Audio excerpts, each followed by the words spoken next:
A continuación, el himno nacional de la República de Costa Rica. Favor ponerse de pie.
Seguidamente, el himno nacional de la República de Ecuador.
A continuación, las palabras de Alejandro Madrigal, presidente de la Federación de Estudiantes de la Universidad de Costa Rica.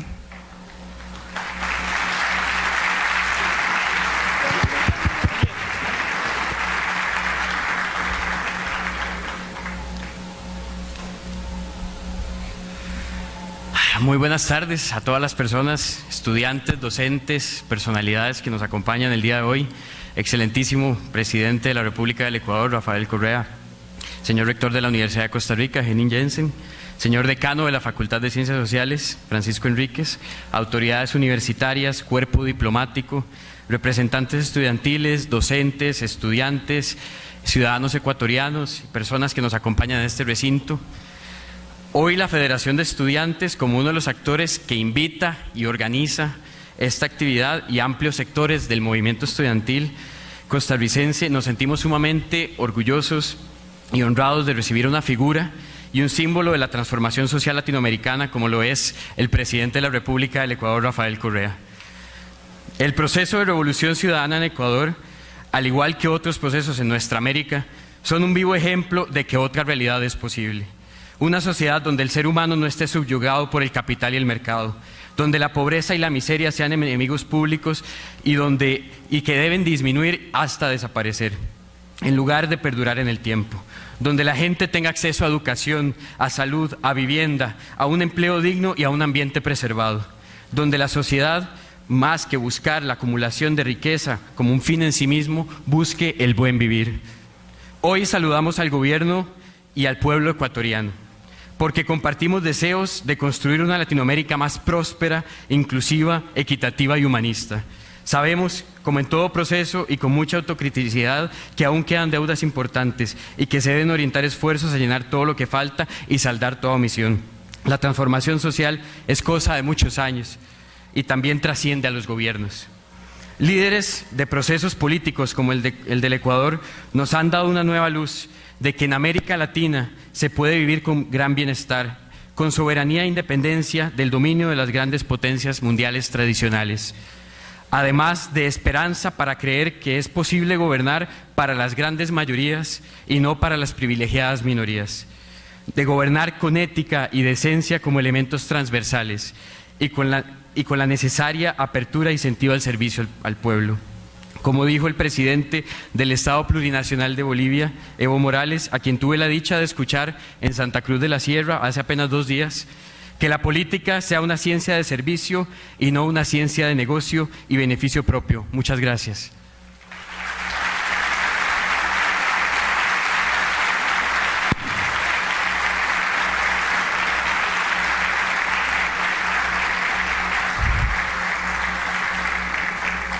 Seguidamente, el mensaje del señor rector de la Universidad de Costa Rica, doctor Henning Jensen Pennington.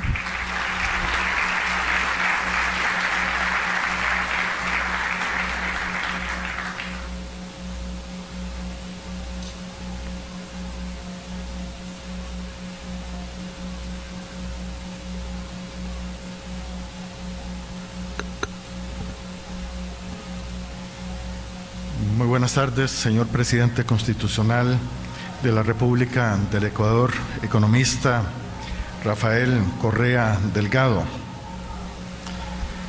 doctor Ricardo Patiño, canciller de la República del Ecuador,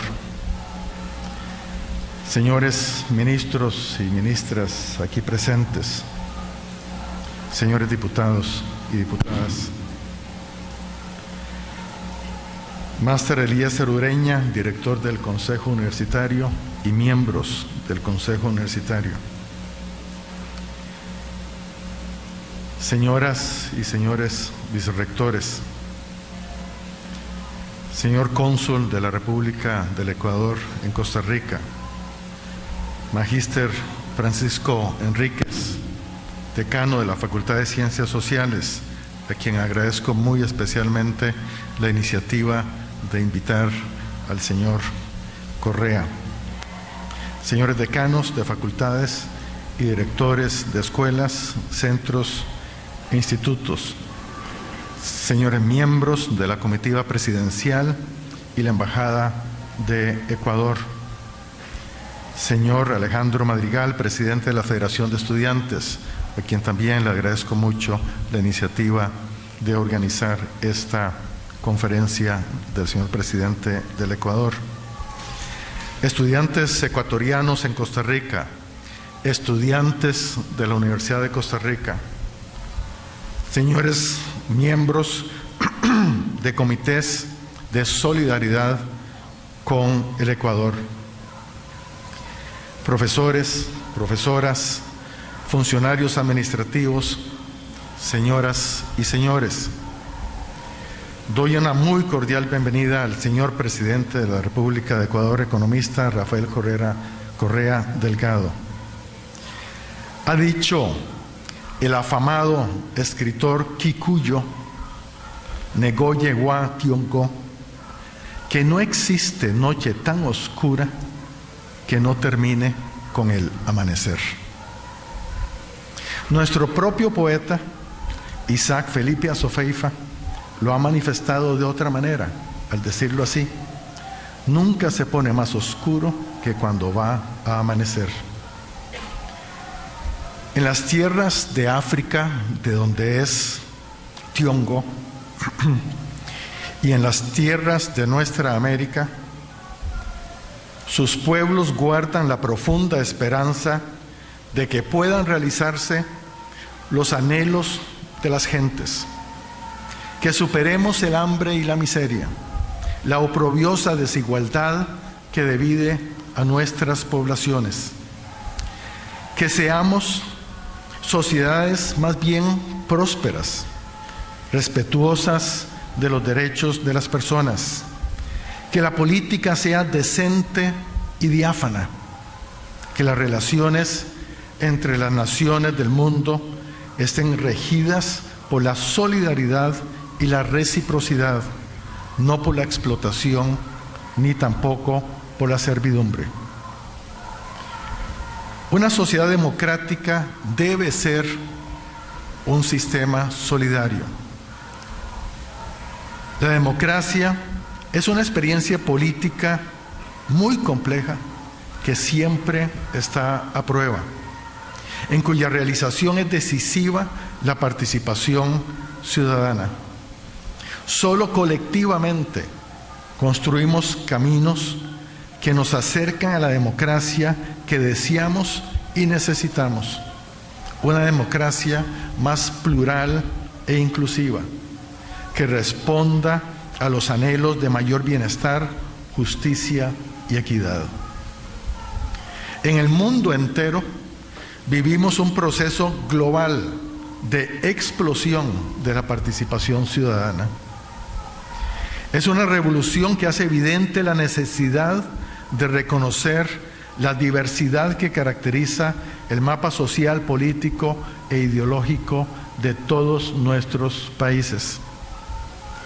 Esa diversidad es sin duda positiva y requiere de un sistema político más plural que la refleje, que garantice una mejor distribución de fuerzas sociales, donde se escuchen otras voces en la producción de un discurso público rico y complejo.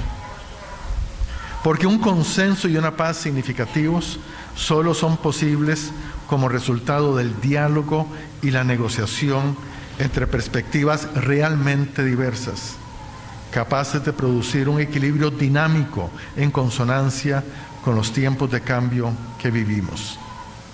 Desde la Universidad de Costa Rica vemos estos procesos con optimismo, pues fortalecen la libertad de pensamiento, la expresión de ideas y creencias y el derecho al disentimiento, lo cual nos acerca un poco más a reconocer también el carácter multicultural de la sociedad costarricense y latinoamericana que necesitamos y deseamos. Estoy seguro que la conferencia que hoy dictará el señor presidente constitucional del Ecuador no solo nos informará sobre su propia revolución ciudadana, sino que nos invitará a reflexionar y debatir sobre el gigantesco desafío que para la democracia significa la pluralidad de opiniones y voces, así como la diversidad de culturas que acabo apenas de esbozar. Esperamos que esta sea la hora de nuestra América, que en nuestras tierras empiece un fulgurante amanecer. Con estas palabras, señor presidente, le doy la bienvenida y le invito a ocupar este podio. Muchas gracias.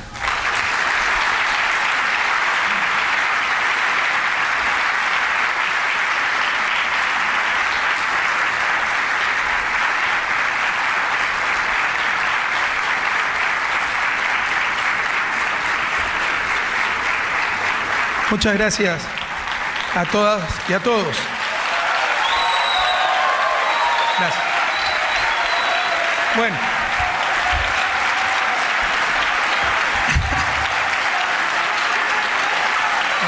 Gracias.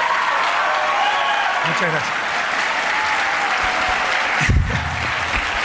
Me siento importante, ¿no? Porque antes nunca se invitaba a un presidente ecuatoriano a dar conferencia y ahora tenemos hasta grupos de contreras tratando de evitar la conferencia. Por supuesto, en una universidad se espera un debate un poquito más ilustrado, porque si escuchaba bien era Correa fascista por extractivista. O sea, suponiendo que yo soy extractivista, que no lo soy, por eso soy fascista. Creo que me perdí esa clase en las universidades. Bienaventurados ustedes que todavía pueden estudiar aquello. Con ese criterio, la Unión Soviética en su época más dura de comunismo era fascista, porque su principal producción y exportación era minerales. China lo mismo. Cuba, Fidel Castro ha sido fascista, porque una de las principales exportaciones de Cuba es níquel, minería a cielo abierto. Evo Morales, presidente, acabas de estar en la conferencia de un fascista, porque la primera exportación de Bolivia es gas. Michelle Bachelet, Chile, su primera exportación cobre. Le insisto, me siento importante porque hasta tenemos grupos oponiéndose a esta visita, pero sí se espera de un claustro académico un debate un poquito más ilustrado. Doctor Henning Jensen Pennington, rector de la Universidad de Costa Rica. Economista Ricardo Patiño, ministro de Relaciones Exteriores y Movilidad Humana. Doctor Adrián Bonilla, secretario general de la Flaxo. Señorita Ana Gabriel Zúñiga, viceministra de la Presidencia. Doctora Daisy Espinel, embajadora del Ecuador en Costa Rica. Doctor José Zaglul, rector de la Universidad Earth. Ingeniero Eliezer Ureña, director del Consejo Universitario. Señoras y señores miembros del Consejo Académico de la Facultad de Derecho. Magíster Francisco Enríquez, decano de la Facultad de Ciencias Sociales. Señoras y señores decanos de facultades, directores de escuelas, centros e institutos de investigación de la Universidad de Costa Rica. Señores miembros de la Comitiva Presidencial y de la Embajada del Ecuador. Señor Alejandro Madrigal, presidente de la Federación de Estudiantes de la Universidad de Costa Rica. Muchas gracias, Alejandro, por esta invitación. Lo mismo el señor decano de Ciencias Sociales. Señores estudiantes ecuatorianos en Costa Rica. Señores estudiantes de la Universidad de Costa Rica. Señores miembros del Comité de Solidaridad con el Ecuador. Profesoras, profesores y funcionarios administrativos de la Universidad de Costa Rica. Señoras y señores. Bueno, voy a tratar de transmitir lo más brevemente posible la experiencia del Ecuador y lo que yo considero que son las condiciones para el desarrollo, que no es un proceso técnico, es básicamente un proceso político, como espero demostrar en mi intervención. Luego de esto, pues con todo gusto, atender las preguntas que quiera hacer el auditorio, especialmente los estudiantes. Me parece que lo que tenemos después es la bilateral con el señor presidente Solís, ¿no? Si nos atrasamos, ustedes lo llaman y le dicen que me esperen un ratito y podemos seguir contestando preguntas, ¿no? Que es una actividad, dicho sea de paso, que me agrada mucho porque, como les voy a mencionar y como probablemente conozcan, toda mi vida fui profesor universitario y por eso solo tengo palabras de gratitud por la invitación a esta prestigiosa universidad, considerada como la principal de la hermana República de Costa Rica y de Centroamérica, y entre las principales universidades de Latinoamérica. Los orígenes de la Universidad de Costa Rica se remontan a casi 2 siglos, a inicios de 1814, fundada bajo el nombre de Casa de Enseñanza de Santo Tomás. Un abrazo fraterno a los ecuatorianos que estudian en esta universidad. Y como les manifesté, antes de ser presidente, toda mi vida fui profesor universitario. Y aunque estoy muy feliz por poder servir a mi patria con todo mi esfuerzo y corazón, a veces, especialmente cuando la política muestra su rostro vergonzoso, malintencionado, decepcionante, realmente extraño muchísimo la vida académica. La diferencia entre la vida académica y la vida política son abismales. Mientras que en la primera es un pecado no decir la verdad, en la segunda es un pecado decirla. En la vida académica ustedes encuentran sencillez, amor por la ilustración y la verdad, normalmente lo mejor de la naturaleza humana. A nadie se le ocurriría deliberadamente decir una falsedad o hablar de lo que no conoce. En política, frecuentemente, como estamos escuchando, el que más habla es el que menos sabe. Y destrozar la verdad es una simple estrategia.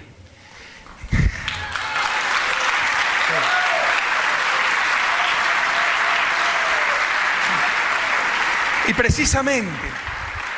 Por venir de la academia no puedo tolerar la mentira, la mediocridad, la arrogante ignorancia, que lamentablemente aún abundan en la discusión y vida políticas del Ecuador. Créanme que una de las más duras batallas en todos estos años ha sido la lucha contra estos vicios, disputa que algunos no entienden y califican de intolerancia, pero en la que estoy convencido es necesario vencer para salir del subdesarrollo. Por todo esto, sobre todo, queridos jóvenes, regresar a la academia me renueva el alma. Gracias, gracias, queridos profesores, queridas autoridades, queridos estudiantes, por permitirme volver a la academia. Y si hay una cosa que me gusta más que enseñar, es aprender, por lo que realmente les tengo a ustedes, jóvenes estudiantes, una sana envidia. Aprovechar estos momentos fascinantes de su vida y estudiar con mucha excelencia. Y probablemente ustedes conocen a Eloy Alfaro, acaso el ecuatoriano más grande de nuestra historia, llamado el viejo luchador, le llamaban el general de las derrotas. Las élites, además de llamarle el indio Alfaro, le decían el general de las derrotas, porque peleó por más de 35 años y perdía batalla tras batalla, hasta que logró el mayor cambio en la historia del país, porque fue el líder de la única revolución verdadera que tuvo lugar en mi patria antes de la actual revolución ciudadana en marcha. Durante sus largos años de lucha, Alfaro tuvo que partir al exilio voluntario y escogió a Centroamérica como su segundo hogar. Aquí, en este bello suelo tico, Alfaro vivió uno de sus exilios en la ciudad de Alajuela, creó los indisolubles lazos que hoy nos unen. En 1939, Alajuela rindió homenaje al mejor ecuatoriano de todos los tiempos con un monumento en el Parque Palmarés, cuya placa dice: en esta ciudad vivió Eloy Alfaro, estadista y héroe que combatió por la hegemonía del liberalismo, fue gobernante de su patria Ecuador y glorificó el nombre de Alajuela.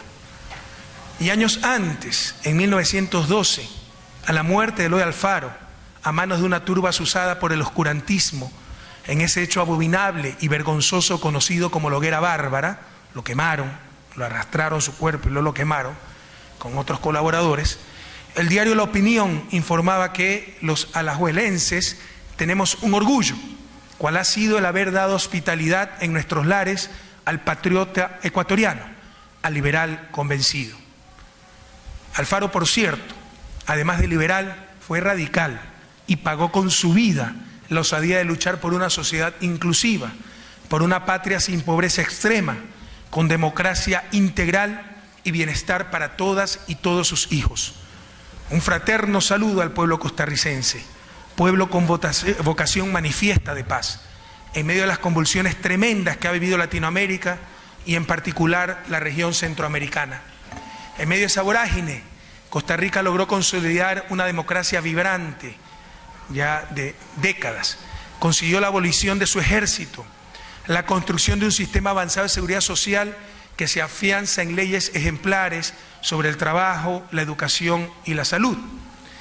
Tierra de Juan Santamaría, el Erizo, que quemó el llamado Mesón de Guerra en 1856, junto con Luis Pacheco Bertor y Juan Rafael Mora Porras. Qué importante es para un latinoamericano del siglo XXI contar a los cuatro vientos que nuestros héroes y próceres, como el tambor Juan Santamaría, fueron hijos no reconocidos, mulatos, albañiles, jornaleros, enrolados en las filas y combatientes a corta edad, que murieron por una patria libre, altiva y soberana. Y con Costa Rica compartimos por fin oficialmente límites marítimos, somos estados vecinos. Pues hace pocas semanas nuestros cancilleres firmaron un convenio de delimitación marítima que coloca en la recta final un largo proceso iniciado en 1978 y que consagra por fin nuestra condición de países vecinos por las Islas Galápagos y su mar y la isla del Coco y su mar. Nunca más ser los hermanos que no se conocen, como al decir de José Martí, lo fuimos por siglos las repúblicas de nuestra América. Pese a compartir una misma cultura, similares procesos históricos y un idioma común. Y en ese espíritu estoy convencido de que el definir nuestras fronteras marítimas es un camino más de integración y colaboración para lograr juntos mejores días para nuestros pueblos. Muchas gracias también al trabajo del Comité de Solidaridad con Ecuador contra la mano sucia de Chevron Texaco. Ahí están los verdaderos enemigos de nuestro pueblo.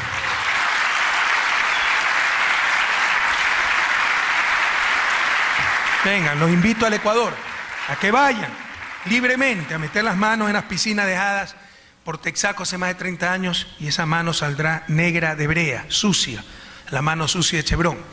Y para justificarse, Chevron dice que eso fue hecho por la petrolera estatal Petroecuador. Pregunten a las centenas de comuneros, habitantes de la zona, si alguna vez operó cualquier otra compañía que no fuera Texaco, luego adquirida por Chevron.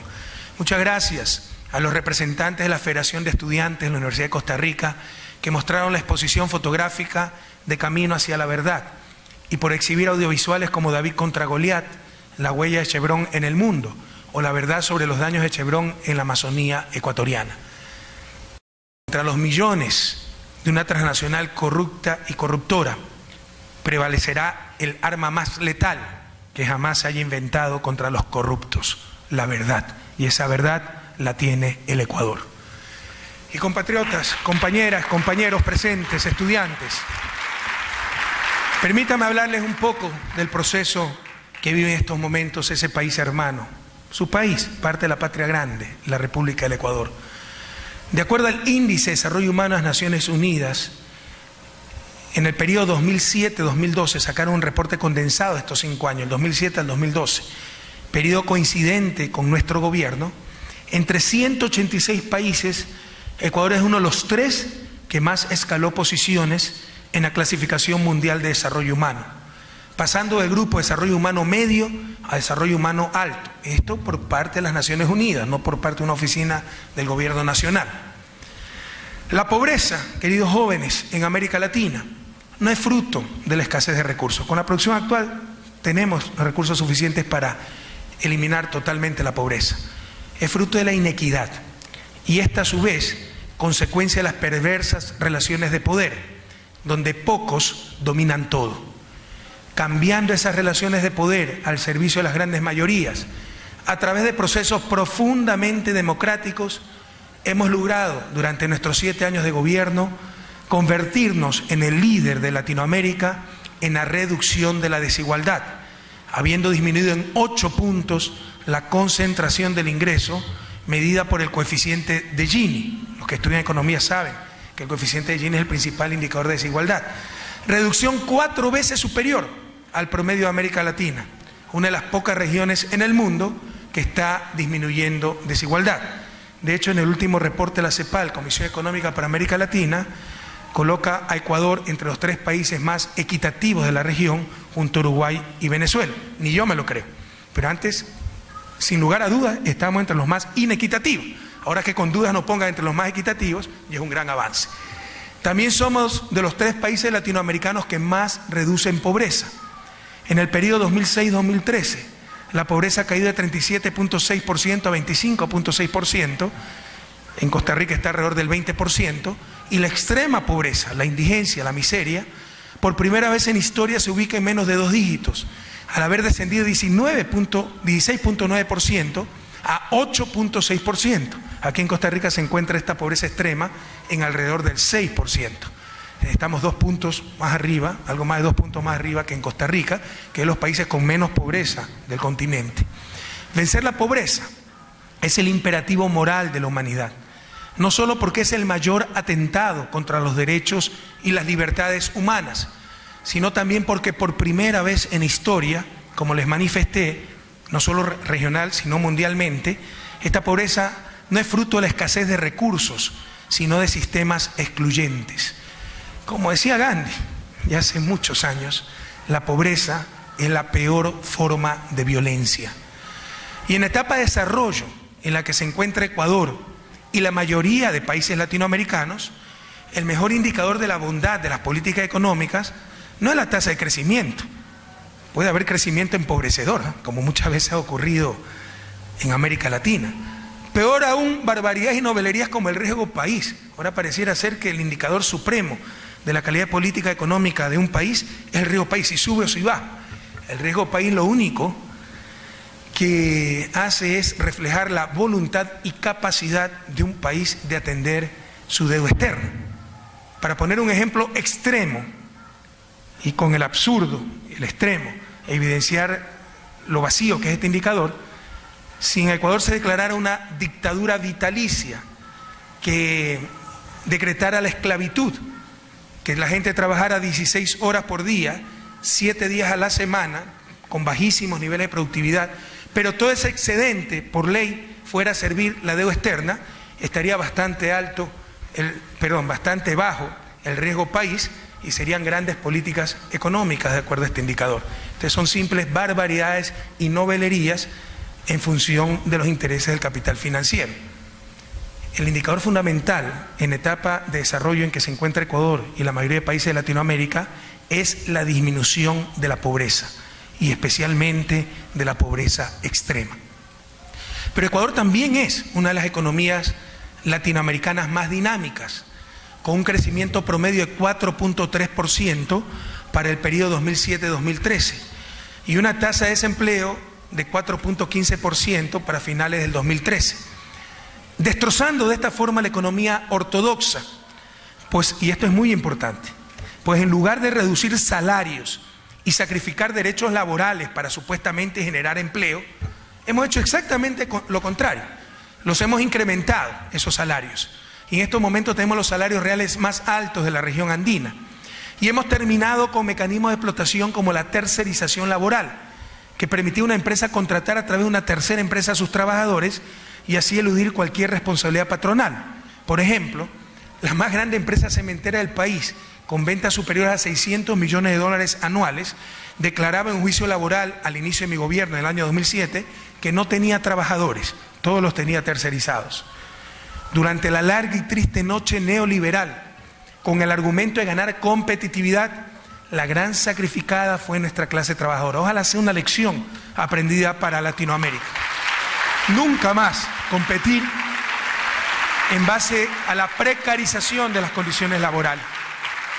La gran sacrificada fue nuestra clase trabajadora, con la caída de los salarios reales y con mecanismos de explotación laboral eufemísticamente llamados flexibilización laboral, en países que mantenían altas tasas de desempleo y que ni siquiera contaban con un seguro de desempleo.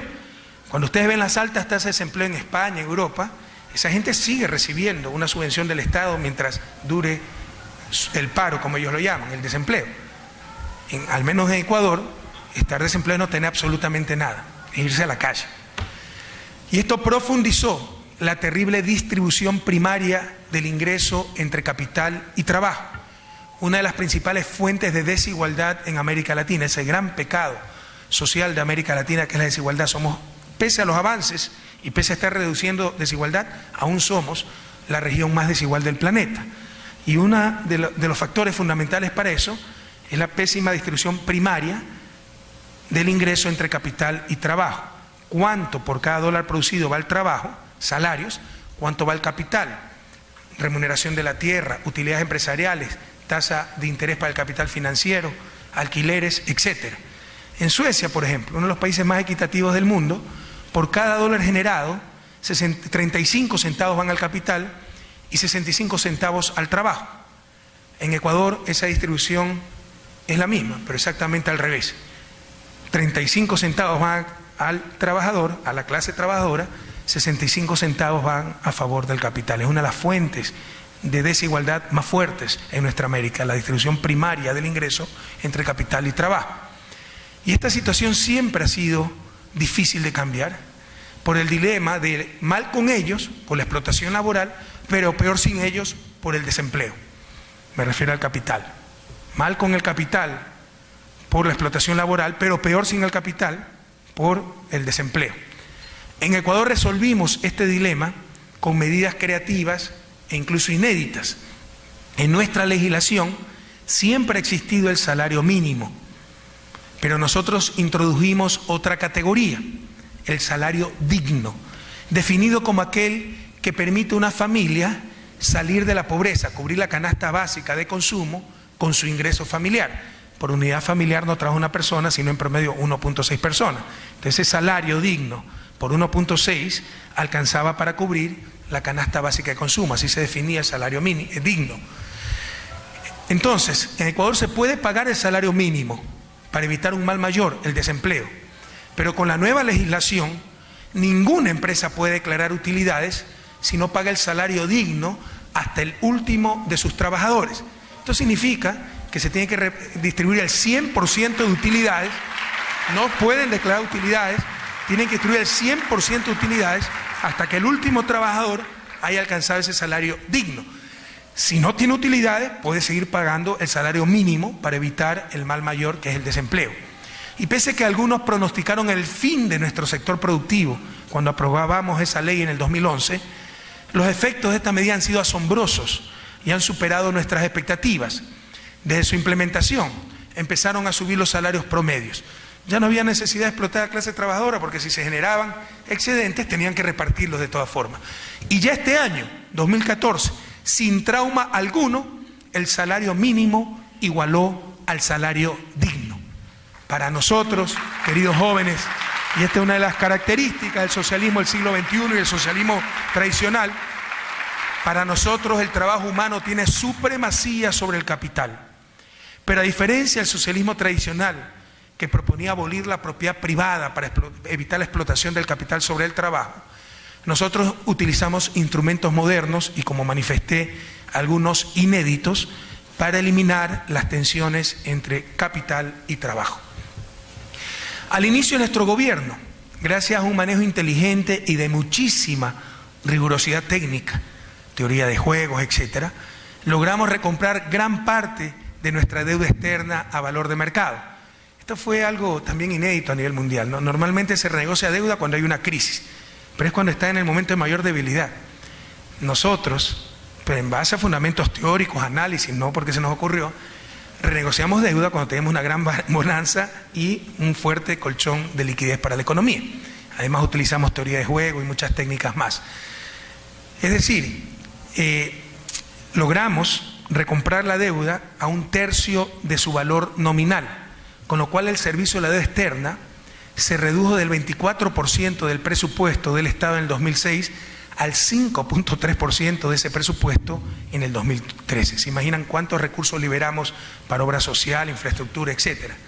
También renegociamos los contratos petroleros, llamados de participación. Teníamos una situación similar como nuestra querida República Dominicana.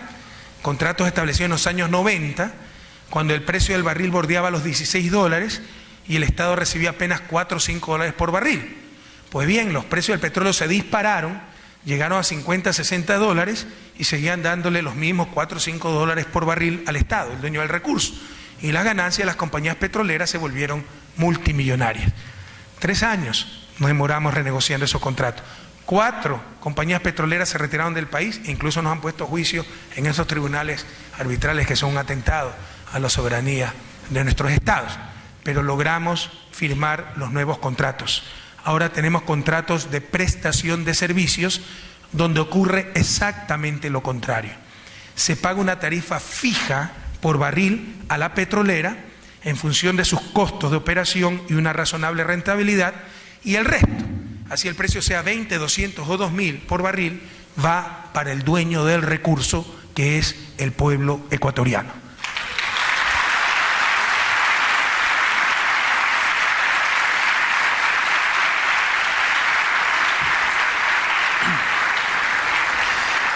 Gracias a un gran esfuerzo de eficiencia recaudatoria y lucha contra la evasión, la oposición les dirá aumentando impuestos. Eso es falso. Hemos disminuido e incluso eliminado impuestos. Se eliminaron los impuestos especiales sobre telecomunicaciones, sobre tarifas eléctricas, el impuesto a las utilidades sobre corporaciones bajó de 25 a 22%, porque nosotros tenemos repartición de utilidades a trabajadores, un 15%. Entonces ya el impuesto implícito era el más alto de la región, 36.25. Es decir, si tenían $100 de utilidades, $15 para los trabajadores y sobre los $85, 25% para el Estado. Eso significaba un impuesto implícito de 36.25% para las empresas, lo cual era el más alto de la región. Y por eso redujimos de 25 a 22% el impuesto a la renta. Pese a esas disminuciones, pese a la eliminación de impuestos, se ha triplicado la recaudación de impuestos. Por supuesto, también con medidas inteligentes. Ahora se puede deducir gastos de la declaración personal de impuestos. Antes no se podía. Esto hace un sistema impositivo mucho más progresivo. Antes pagaba el mismo impuesto el soltero sin ninguna carga, que ganaba $20.000 anuales, que el padre de familia con 6 hijos, la esposa enferma, la suegra a cargo, etc. Ahora se pueden deducir gastos de educación. Hay que darle una compensación por el sufrimiento adicional, ¿no? Me voy a poner en contra de la suegra también, así. Me acordé un chiste de nuestro vicepresidente, pero no voy a contarlo así. Ahí se me sacan tarjeta roja la suegra del mundo. Ahora se puede deducir gastos por arriendo, vestimenta, educación, salud. ¿Pero qué logramos con eso? Que antes nadie exigía factura pues al dueño del inmueble cuando se pagaba la renta. Ahora sí. Y ahí se cobra impuesto. Antes nadie pues le exigía la factura al odontólogo. Ahora sí. Y ahí se cobra impuesto. Esta ha sido una de las medidas que nos ha ayudado a reducir la evasión en gran medida. Y gracias a esta eficiencia en la recaudación y a minimizar la evasión y la lucha contra la corrupción, la presión fiscal, es decir, porcentaje de ingreso tributario sobre PIB, ha pasado de 15.5% del PIB, era uno de los más bajos de la región en el 2006, a 20.8% en el 2013, alcanzando el promedio latinoamericano, pero aún muy por debajo del promedio de los países de la OCDE, los países más desarrollados del mundo, cuyo promedio es 31.1% de presión fiscal.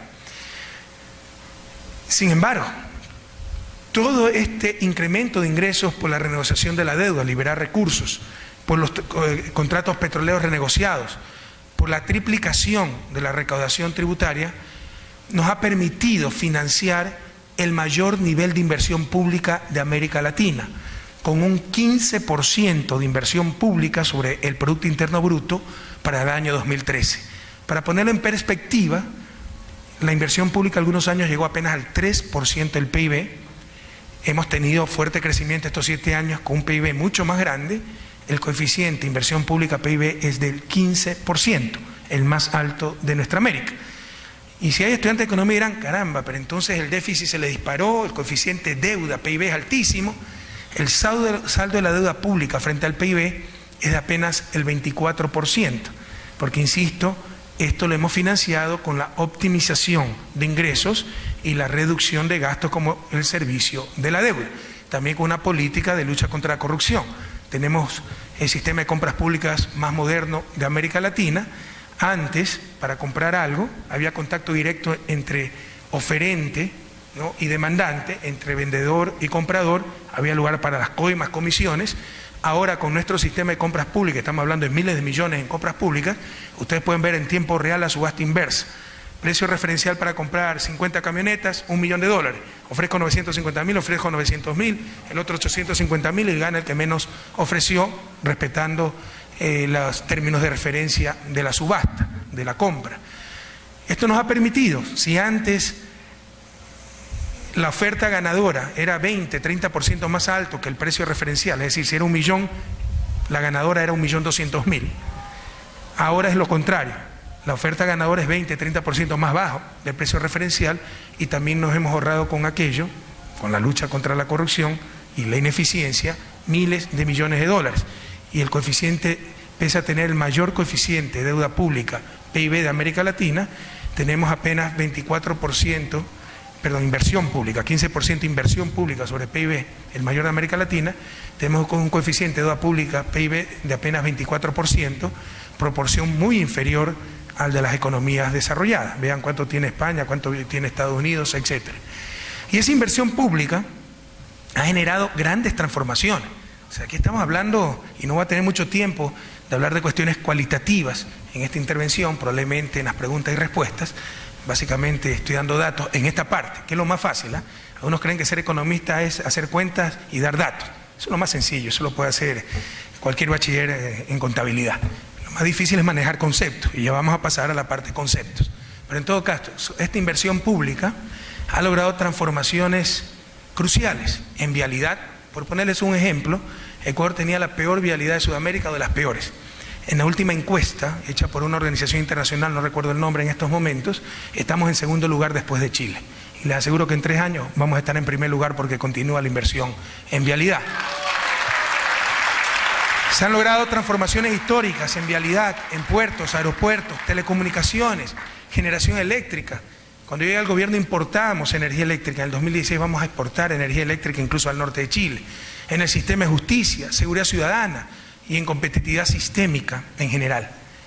Es gracias a esa inversión que Ecuador ocupa el primer lugar a nivel mundial en incrementar puestos en el ranking de competitividad, con 15 puestos ascendidos entre el 2012 y 2013, de acuerdo al Foro Económico Mundial.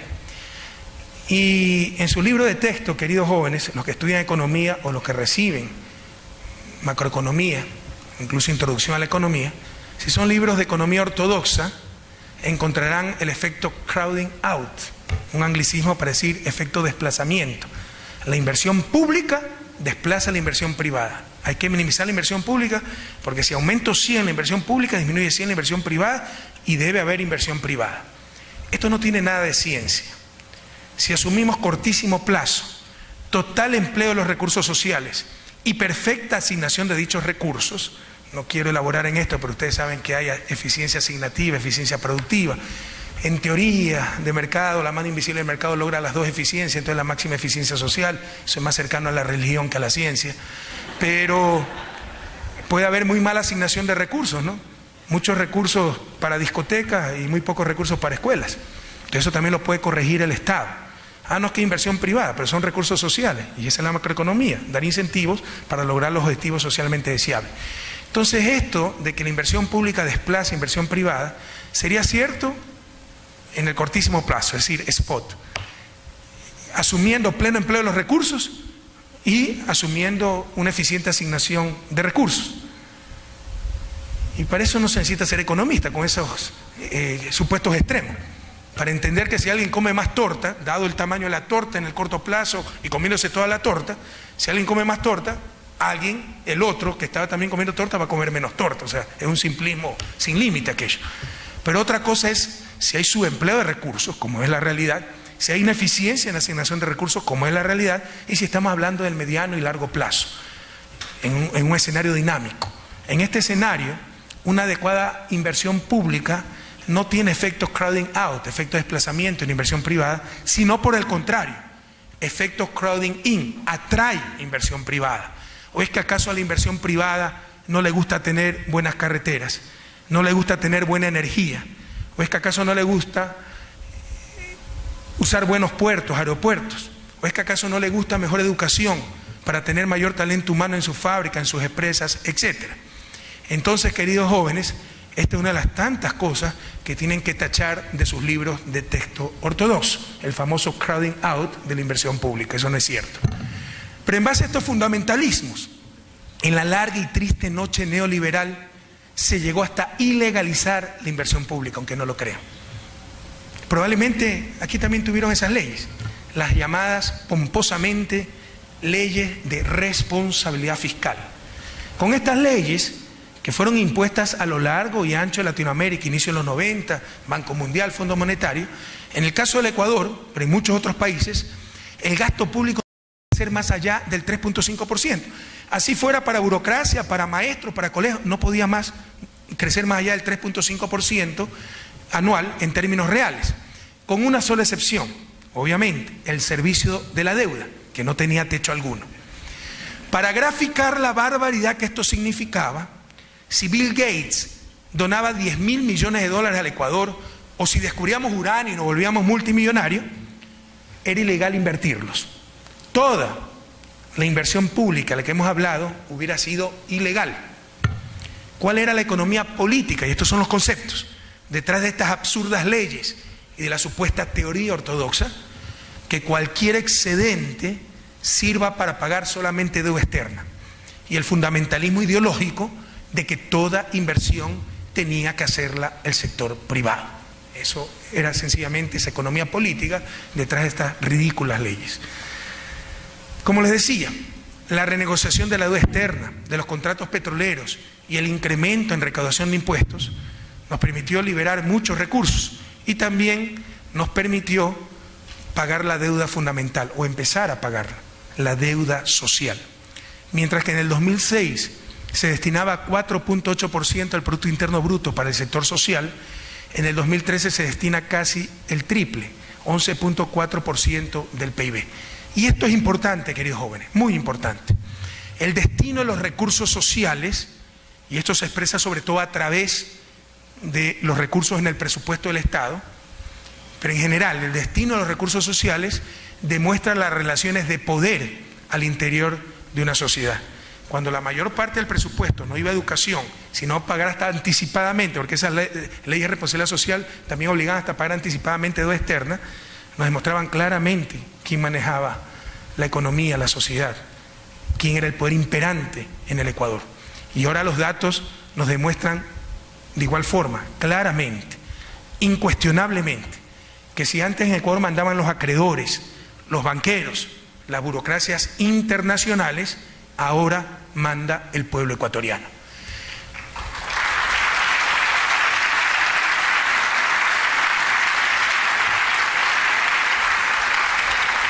Y por ello tenemos logros sociales que nos llenan de orgullo, como el de ser el país de América Latina que mayor cantidad de pobres tiene en la universidad, gracias a que la nueva Constitución estableció la gratuidad de la educación superior, o el estar a la vanguardia a nivel regional y mundial en políticas de inclusión de personas con discapacidades. Esto lo dirigía nuestro anterior vicepresidente, que él mismo era discapacitado. Personas entre las cuales hemos logrado prácticamente el pleno empleo. Ya existía esta ley, pero no se la aplicaba, la obligamos a ejecutar y la aplicamos también para el sector público. No estaba incluido el sector público, de que toda empresa con más de 20 trabajadores debe tener al menos 4% de trabajadores con alguna discapacidad.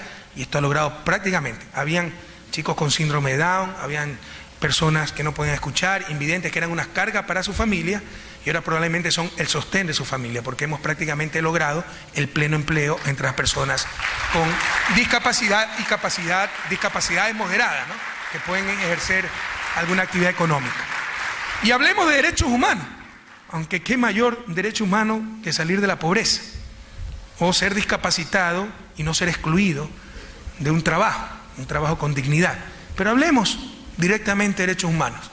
Ecuador es uno de los 7 países de los 34 del continente que ha suscrito absolutamente todos los instrumentos interamericanos de derechos humanos. Ustedes saben cuál es el poder hegemónico en la región, por eso me voy a referir a él. ¿Saben cuánto ha firmado Estados Unidos? 0. Ni siquiera ha ratificado la Convención Interamericana de Derechos Humanos. Pese a eso, financia y tiene la sede de la Comisión Interamericana de Derechos Humanos, que está en Washington. Una de las clamorosas contradicciones, de los más graves rezagos de neocolonialismo en nuestra América, y que muchos no se atreven, no osan a decirlo claramente. Ecuador está luchando para aquello.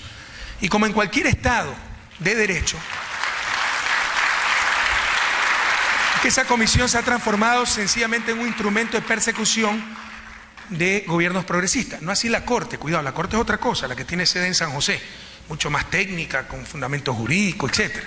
Lo otro es simple novelería influida por el capital detrás de los medios de comunicación, el onegesismo más absurdo y obviamente toda la política anglosajona. Pagan para controlar a los demás. Y de que el mundo es mundo, el que financia pone las condiciones, ahí no hay donde perderse, queridos jóvenes.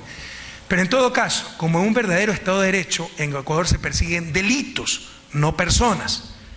Pero precisamente porque ya todos somos iguales ante la ley, enfrentamos el ataque de los poderes fácticos que siempre estuvieron por encima de ella, empezando por los medios de comunicación, que jamás pues podían enfrentar un juicio porque quién osaba enjuiciarlo, y ahora hasta pierden juicio y entonces están totalmente desubicados, ¿verdad? ¿Por qué? Porque ya todos somos iguales en Ecuador ante la ley. Y la consecuencia lógica de estos logros es la estabilidad política del país. Ecuador antes de Revolución Ciudadana era ejemplo de todo lo malo. Después de la grave crisis económica de 1999, cuando por el fundamentalismo neoliberal hubo una quiebra generalizada de la banca. ¿Por qué por el fundamentalismo neoliberal? Porque a inicios de los 90 se reforma la ley de instituciones financieras y bajo el supuesto de que solitos los mercados se autorregulaban, eliminaron controles, regulaciones sobre el sector financiero. Se revelaron también que nos llevaron a la quiebra a todos en el 99 por corruptelas, utilizar la plata de los depositantes en obras fastuosas, créditos vinculados, faltas de reserva, etcétera, más algunos errores en la política económica y algunos choques externos. Incluso se congelaron los depósitos en el 99 por un año. Los depósitos de la gente. No le permitían sacar sus depósitos para salvar a la banca. Había gente que se suicidaba porque no tenía para llevar al médico a sus hijos. Esto produjo una de las tragedias más grandes de la historia del país, que es la migración. Ecuador no era país de gran migración. Y en pocos años nos salieron millones de personas por todos los medios, arriesgando su vida. Se hundían barcos enteros con centenas de migrantes y morían todos, tratando de huir de la tierra que los vio nacer, pero que les había negado un futuro. Sobre todo iban a España por el idioma y porque en ese entonces no se necesitaba visa. Luego, cuando empezaron flujos migratorios, pusieron la visa Schengen para toda la zona euro. Nosotros siempre hemos recibido a todo europeo con los brazos abiertos. En todo caso, esos pobres ayudaron a sostener la economía con sus remesas, con ese dólar ganado con tanto esfuerzo en Nueva York, el euro en Milán, en Madrid, en Valencia. Y esas remesas alcanzaron más que el promedio de las exportaciones petroleras de los 90 y sostuvieron al país. Y no sé qué hubiera sido el país sin las remesas de migrantes. Y fíjense la paradoja. Mandaban unos 2.400, 2.500 millones de dólares en remesas al país y con eso sostenían la economía. Y los banqueros en un par de años ya estaban rompiendo récord histórico en utilidades y mandaban una cantidad similar, pero fuera del país, ¿no? Supuestamente por la prudencia, eufemismo, para disfrazar su falta de fe en su propia patria. En esa crisis la economía decreció 7.6%, el desempleo se disparó a casi el 15%, perdimos la moneda nacional y se adoptó el dólar como moneda de curso legal. Es una cosa que no entiendo. Yo vi un mensaje en Twitter, en las redes sociales, que exijamos lo de Carolina Garzón, que miembro del partido ni sé cuánto. Carolina Garzón es una chica de 21 años colombiana que desapareció en el país. Ha sido una tragedia.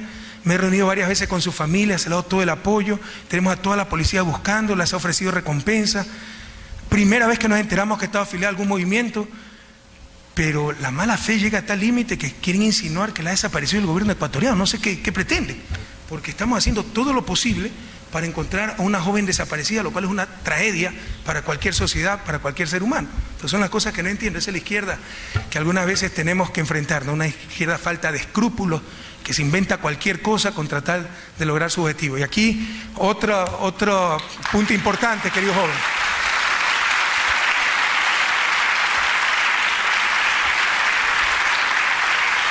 Cuando ustedes vean, no esos rostros de amor, de pasión por la patria, por la justicia, como sinceramente lo viene el presidente de la federación de esta universidad, sino esos rostros de odio, amargura, incluso si persiguieran objetivos correctos, no es lo adecuado. El odio, la amargura no lleva a ningún lugar. Si hacemos las cosas, hagámoslas por cariño, compañeros, por pasión, por entrega, por sacrificio, no por revancha, no por amargura, no por odio. Créanme que son de esas cosas que no entendemos, porque sí me mostraron esos Twitter que estaban mandando para que se manifestaran contra la presencia del presidente por la desaparición de Carolina Garzón. Hablen con el padre, la madre de Carolina Garzón, la he recibido varias veces en la presidencia, está muy agradecido con el gobierno. O sea, fue una chica que fue con un grupo de chicos, vendían pulseritas, etcétera, y desapareció misteriosamente. Toda la policía la está buscando, hemos ofrecido recompensa, y ahora poco menos somos culpables de esa desaparición. ¿Hasta dónde llega la miseria humana por el odio? ¿No? Realmente es sorprendente. Pero bueno, a esto y mucho más tenemos que enfrentarnos en esta lucha, compañeros. En todo caso, frente a esa debacle económica, se adoptó el dólar como moneda de curso legal. Como siempre, entendimos todas las cosas al revés. La crisis no era culpa de los banqueros, de su incestuosa y perversa relación con el poder político, hicieron una nueva constitución, leyes a su medida, porque ya veían la crisis, para pasársela el costo al Estado y al pueblo ecuatoriano, y en lugar de llegar a la conclusión de que había que romper esos vínculos entre poder económico y poder político, llegaron a la brillante conclusión de que los ecuatorianos somos inferiores genéticamente al resto de países y no podemos manejar moneda nacional, y se adoptó, aunque no lo crean, el dólar como moneda de curso legal. Y como les indico, se produjo una migración de millones de ecuatorianos, migración que destrozó familias y sociedad. Y con todo esto, la inestabilidad era tal que hasta el 2007 ningún gobierno había podido acabar su periodo. Y en 10 años tuvimos 7 presidentes. Ecuador era el ejemplo de todo lo malo. Ahora los estudiantes de historia nos quieren muchísimo, porque en 7 años solo ha tenido un presidente y es mucho más fácil aprenderse la historia del Ecuador contemporáneo.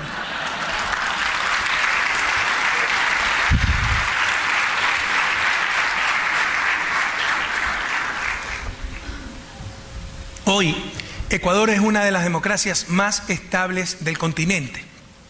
Desde el año 2006, la Revolución Ciudadana ha ganado 10 procesos electorales de manera consecutiva, entre ellos 2 elecciones presidenciales en una sola vuelta, algo impensable en historia ecuatoriana.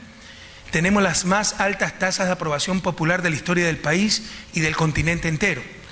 De acuerdo con la encuestadora mexicana Mitofsky, y por eso sufren más los sufridores, que realiza anualmente una evaluación de la aprobación de 20 mandatarios en América, el presidente ecuatoriano es el único que en todos los años es calificado de sobresaliente, con un apoyo popular de alrededor del 80%, pese a tener 7 años ya en la administración.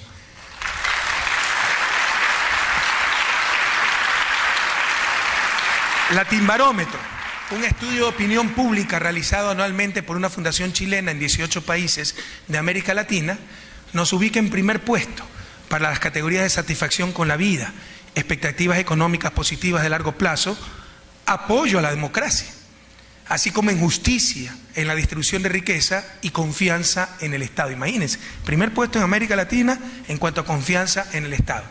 El informe califica a Ecuador como una historia de éxito.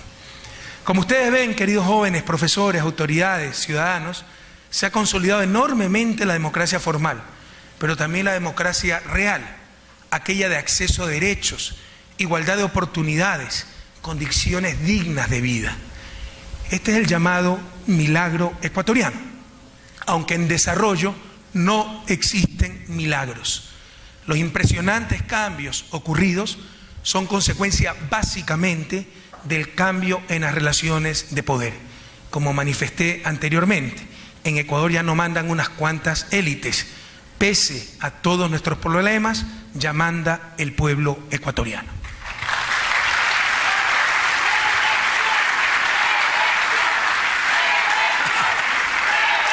Se ve que aquí hay ecuatoriano. No hagan sufrir más a los sufridores. Queridos jóvenes, dicen que Cristóbal Colón fue el primer economista. ¿Saben por qué? Porque cuando partió no sabía dónde iba, cuando llegó no sabía dónde estaba y todo fue pagado por el gobierno. En todo caso, si él mismo hubiera sido economista o si un economista hubiese venido con él, habría concluido que lo que hoy llamamos América Latina se iba a desarrollar más exitosamente que América del Norte. Mientras que en ambas regiones abundaban recursos naturales, en la primera, en nuestra América, ya existían sociedades bastante consolidadas, como los incas, mayas y aztecas, y con importantes adelantos tecnológicos, en tanto que en Norteamérica apenas se contaba con tribus seminómadas en su gran mayoría. Y este es uno de los grandes enigmas del desarrollo. ¿Por qué América del Norte se desarrolló y América Latina, que en principio tenía mejores condiciones, cohesión social, civilización, adelantos técnicos, recursos naturales, ¿no?, para el desarrollo, no lo hizo? Las respuestas son múltiples y complejas, como cualquier respuesta para explicar procesos tan complejos a su vez como es el desarrollo. Pero sin duda, una de esas respuestas es la clase de élites que dominaron y dominan a América Latina. Las instituciones, políticas y programas de un país dependen de quién tiene el poder. Esas leyes de responsabilidad fiscal, donde todo tenía techo menos el servicio de la deuda, nos demostraban claramente que el poder lo tenían los acreedores, que no eran extranjeros, gringuitos, eran ecuatorianos. La investigación de la auditoría, de la Comisión de Auditoría de la Deuda, descubrió que muchos de nuestros negociadores iban a negociar deuda externa, eran tenedores de deuda. Es un conflicto de intereses imperdonable.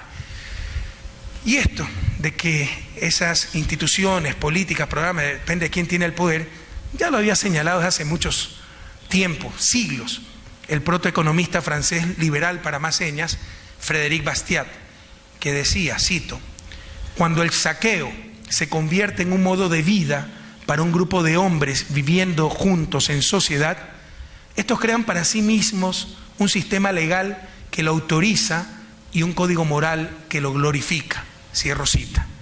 Queridos jóvenes, el desarrollo es básicamente un problema político.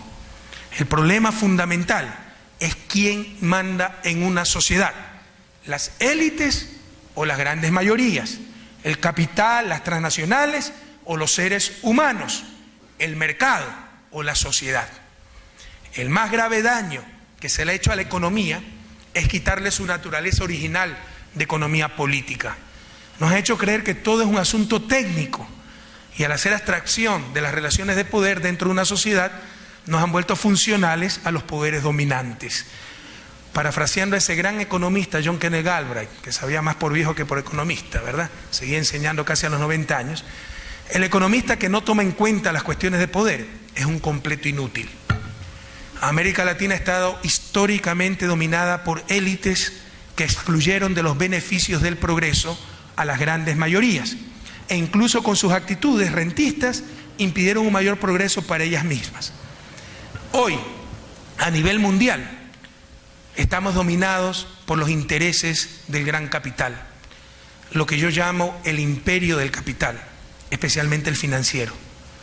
La falta de regulación, supervisión y capacidad de intervención sobre el sistema financiero internacional, principalmente en Estados Unidos, resultó de una de las mayores crisis económicas y políticas de los últimos años. A los bancos inversionistas se les permitió crecer sin control alguno en una economía de casino y llegaron a ser too big to fail. Allí se acabó el discurso de la no intervención estatal. La crisis significó la reducción del valor de los activos de la clase media en Estados Unidos, principalmente sus viviendas. Pero paradójicamente, luego de la crisis, la fortuna de los más ricos y las ganancias financieras de los bancos se encuentran en un nivel récord, mientras los ingresos de las familias apenas han recuperado su valor previo a la crisis. Esto también está en la raíz de la crisis europea. Todo está en función del capital, sobre todo del capital financiero, con la complicidad de una supuesta ciencia económica y de las burocracias financieras internacionales, Banco Mundial, Fondo Monetario, nos disfrazan ideología como ciencia. Y ya ni siquiera es economía neoclásica, sino que por el fundamentalismo podría llamar economía teoclásica. Se repiten las mismas recetas caducas de autoridad en contra del ser humano y a favor del capital. Los latinoamericanos somos expertos en crisis, Ecuador es experto en crisis, porque la hemos sufrido todas, y se cometen los mismos errores, porque el problema no es técnico, sino político. Estas políticas se llaman hooverianas, en referencia al presidente norteamericano Herbert Hoover, quien en los inicios de la Gran Depresión norteamericana, en la década de los 30, profundizó la crisis con esta clase de medidas. ¿Por qué no se hace lo obvio? ¿Por qué se repite lo mismo de lo peor? Porque el problema no es técnico, sino político. El problema es la relación de poderes. La solución de la crisis pasa por recuperar el control de los ciudadanos sobre el capital y de la sociedad sobre el mercado. Y para aquellos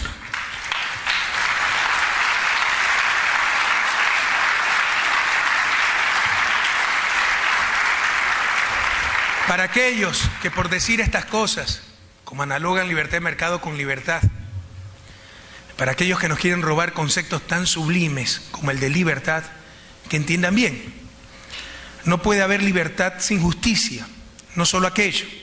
En regiones tan desiguales como América Latina, solo buscando la justicia lograremos la verdadera libertad. Y esa justicia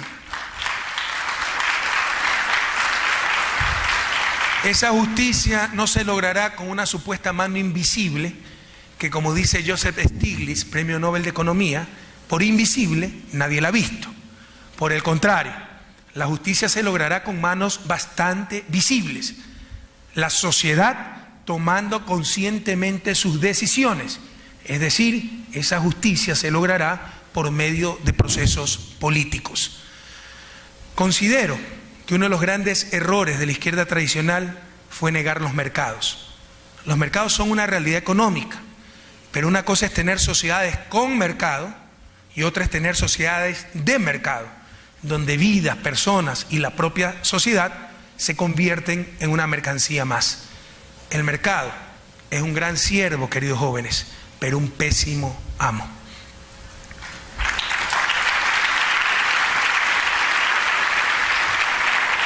Pero las cosas son un poco más complicadas. El problema del desarrollo es que exige muchas condiciones necesarias, pero ninguna en sí misma es suficiente. Existen muchos otros factores, además del político, que determinan el desarrollo de un país, tales como ciencia y tecnología, cultura y valores, y algo muy importante, las restricciones externas. El poder puede estar en manos de las grandes mayorías, alcanzarse la mayor equidad, pero tan solo tener miseria para repartir. Por ello, los avances tecnológicos como generadores de riqueza son fundamentales para ese desarrollo y ese buen vivir.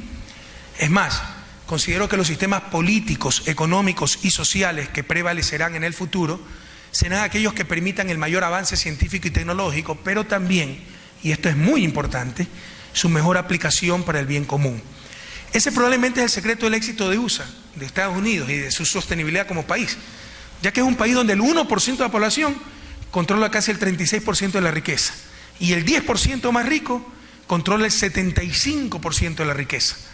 Un poder económico tan concentrado normalmente destruye una sociedad, pero ha sido un sistema que indudablemente ha permitido generar grandes avances tecnológicos y con ellos incrementos de productividad e ingreso que han mejorado considerablemente la vida de sus ciudadanos, y por eso se soporta tales niveles de inequidad que se evidencian en época de crisis, cuando escasean recursos, y por eso tenemos los movimientos Occupy Wall Street, etcétera, etcétera. Pero quedaron camuflados tanto tiempo precisamente esas inequidades por el avance técnico y el aumento de productividad. Precisamente como la ciencia y tecnología generan riqueza y sirven para el buen vivir, en Ecuador hemos adoptado una política nacional agresiva para promover el talento humano, la ciencia, tecnología e innovación. Más aún, cuando uno de los problemas más graves del país sigue siendo la baja productividad de su economía. Si quieren, hemos mejorado mucho en eficiencia asignativa. Los recursos han ido a sus usos más valiosos, hidroeléctrica, etcétera. Nos falta mucho todavía en eficiencia productiva, es decir, que cada unidad económica, cada empresa, cada institución pública, mejore mucho su productividad y su eficiencia. No estamos cayendo en la trampa del absolutismo tecnológico, en el cual toda la sociedad tiene que organizarse en función de las necesidades tecnológicas. Se le atribuye a Albert Einstein el haber dicho, cito, temo el día en que la tecnología supere a la interacción humana. El mundo tendrá una generación de idiotas, cierro cita. Pero tampoco creemos en el infantilismo primitivista, según el cual la premodernidad alenta el buen vivir y la miseria es parte del folclore. No solo eso, estos fundamentalismos que rayan en la irresponsabilidad se vuelven funcionales de la nueva e injusta división internacional de trabajo, como veremos más adelante. Por todo esto, para nosotros, la educación es fundamental. De hecho, lo más importante. En valores absolutos, ahora invertimos 4.3 veces más en educación que antes de nuestro gobierno, en el año 2006. Pero también en salud invertimos 4.5 veces más. La salud es importante en sí mismo, pero tiene que ver muchísimo con educación. ¿Por qué? En educación, mientras más temprano se invierte el dólar, mayor retorno origina. Es más eficiente invertir $1 más en desarrollo infantil de 0 a 3 años que en universidades. En universidades ustedes con $1 más pueden adquirir conocimiento. De 0 a 3 años se desarrolla su capacidad intelectual, capacidad física, motricidad y aprenden a aprender. Pero esto empieza incluso desde el vientre de la madre. Y por eso la importancia también de la salud para el proceso educativo. Una madre desnutrida dará a luz un bebé desnutrido, que ya tendrá problemas permanentes en cuanto a crecimiento, capacidad intelectual y motricidad. Por eso tenemos un programa integral de educación que tiene que ver con salud, políticas de nutrición, atención a las madres, a las mujeres embarazadas, atención a niños de 0 a 3 años con desarrollo infantil, de 3 a 5 años con educación inicial, de 5 a 15 años con educación básica, de 15 a 18, no son edades fijas, ¿no? Pero son intervalos de tiempo, 15 a 18 años bachillerato y también universidad, como veremos, ¿no? Con la impresionante generación de conocimiento a nivel mundial, los países que no generamos conocimientos seremos cada día más ignorantes en términos relativos y más dependientes de lo que producen otros. Por este motivo, la educación superior también ha sido una de las preocupaciones centrales de nuestro gobierno. Y a lo largo de estos 7 años hemos aumentado las asignaciones presupuestarias para universidades del 1.1% al 2% de su Producto Interno Bruto. Somos el país que más invierte en términos relativos en toda América. Es más del doble del promedio de América Latina, que está en 0.8%. y superior incluso al promedio de los países de la OCDE, los países más ricos del mundo, promedio que es alrededor del 1.7%. No puedo detenerme en aspectos cualitativos, pero muchas veces las cifras pueden ser datos vacíos, pero esto implica también grandes reformas cualitativas, porque creemos firmemente en el poder transformador de la ciencia y la tecnología. Es más, en este poder, en esa ciencia y tecnología, depositamos gran parte de nuestra esperanza en el futuro del planeta, en la sostenibilidad de nuestro modo de vida, en la posibilidad de alcanzar el buen vivir para toda la humanidad. Desde hace mucho tiempo considero que cualquier intento de sintetizar en principios y leyes simplistas, llámense estas el materialismo dialéctico o el egoísmo racional, procesos tan complejos como el avance de las sociedades humanas, está condenado al fracaso, ese intento. Y también estoy convencido de que los adelantos científicos y tecnológicos pueden generar mucho más bienestar y ser mayores motores de cambios sociales que cualquier lucha de clases o la búsqueda del lucro individual. El desarrollo de la agricultura, por ejemplo, convirtió a la humanidad de nómada en sedentaria. La revolución industrial la transformó de rural en mayoritariamente urbana. Y mucho más recientemente, el espectacular avance en las tecnologías de información transformó a las sociedades industriales en sociedades del conocimiento. Considero que los sistemas políticos, económicos y sociales que prevalecerán en el futuro serán aquellos que permitan el mayor avance científico y tecnológico, pero como manifesté también, y esto es muy importante, su mejor aplicación para el bien común. Pero otro factor fundamental para el desarrollo, cambio en las relaciones de poder, conocimiento y talento humano, otro factor fundamental es el cambio cultural, entendiendo como cultura al conjunto de ideas, creencias, visiones y valores transmitidos socialmente. El enfoque cultural para explicar el desarrollo no es nuevo. Ha sido utilizado por lo menos desde 1905 por Max Weber en su libro La ética protestante y el espíritu del capitalismo. Lo que es claro es que en una cultura de la innovación, de saber asumir riesgos, de libertad pero con responsabilidad y excelencia, superando paternalismo y victimizaciones, esa cultura propende al desarrollo y a la misma generación de tecnología e innovación. Y toda sociedad, queridos jóvenes, toda cultura tiene sus valores y antivalores.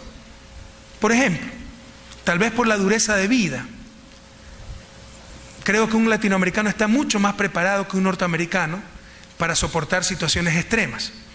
De esta forma, si un norteamericano y un latinoamericano se pierden en la selva, probablemente después de un año será este último el que sobreviva. El problema está en que si se pierden en la misma selva 200 norteamericanos y 200 latinoamericanos, después de un año, los primeros ya tendrán su escuelita, sus cultivos, su cancha deportiva, incluso su iglesia, mientras que los latinoamericanos seguiremos discutiendo quién es el jefe. No solo aquello, ante la evidencia de retraso, haremos de los problemas virtudes y diremos que ellos pueden ser más ricos, pero nosotros fuimos más democráticos. Sin embargo, al primer descuido, muchos irán a vivir al barrio anglosajón. Queridos jóvenes, hay que tratarnos duro, hay que ser nuestros principales críticos. Nos falta mucho para aprender a trabajar en equipo. Esa acción colectiva, organizada, planificada, ya sea por solidaridad o interés, como claramente tienen los anglosajones, todavía está en ciernes en América Latina, lo cual nos lleva a otro problema: la dificultad de que funcione adecuadamente el Estado de Derecho y el imperio de la ley.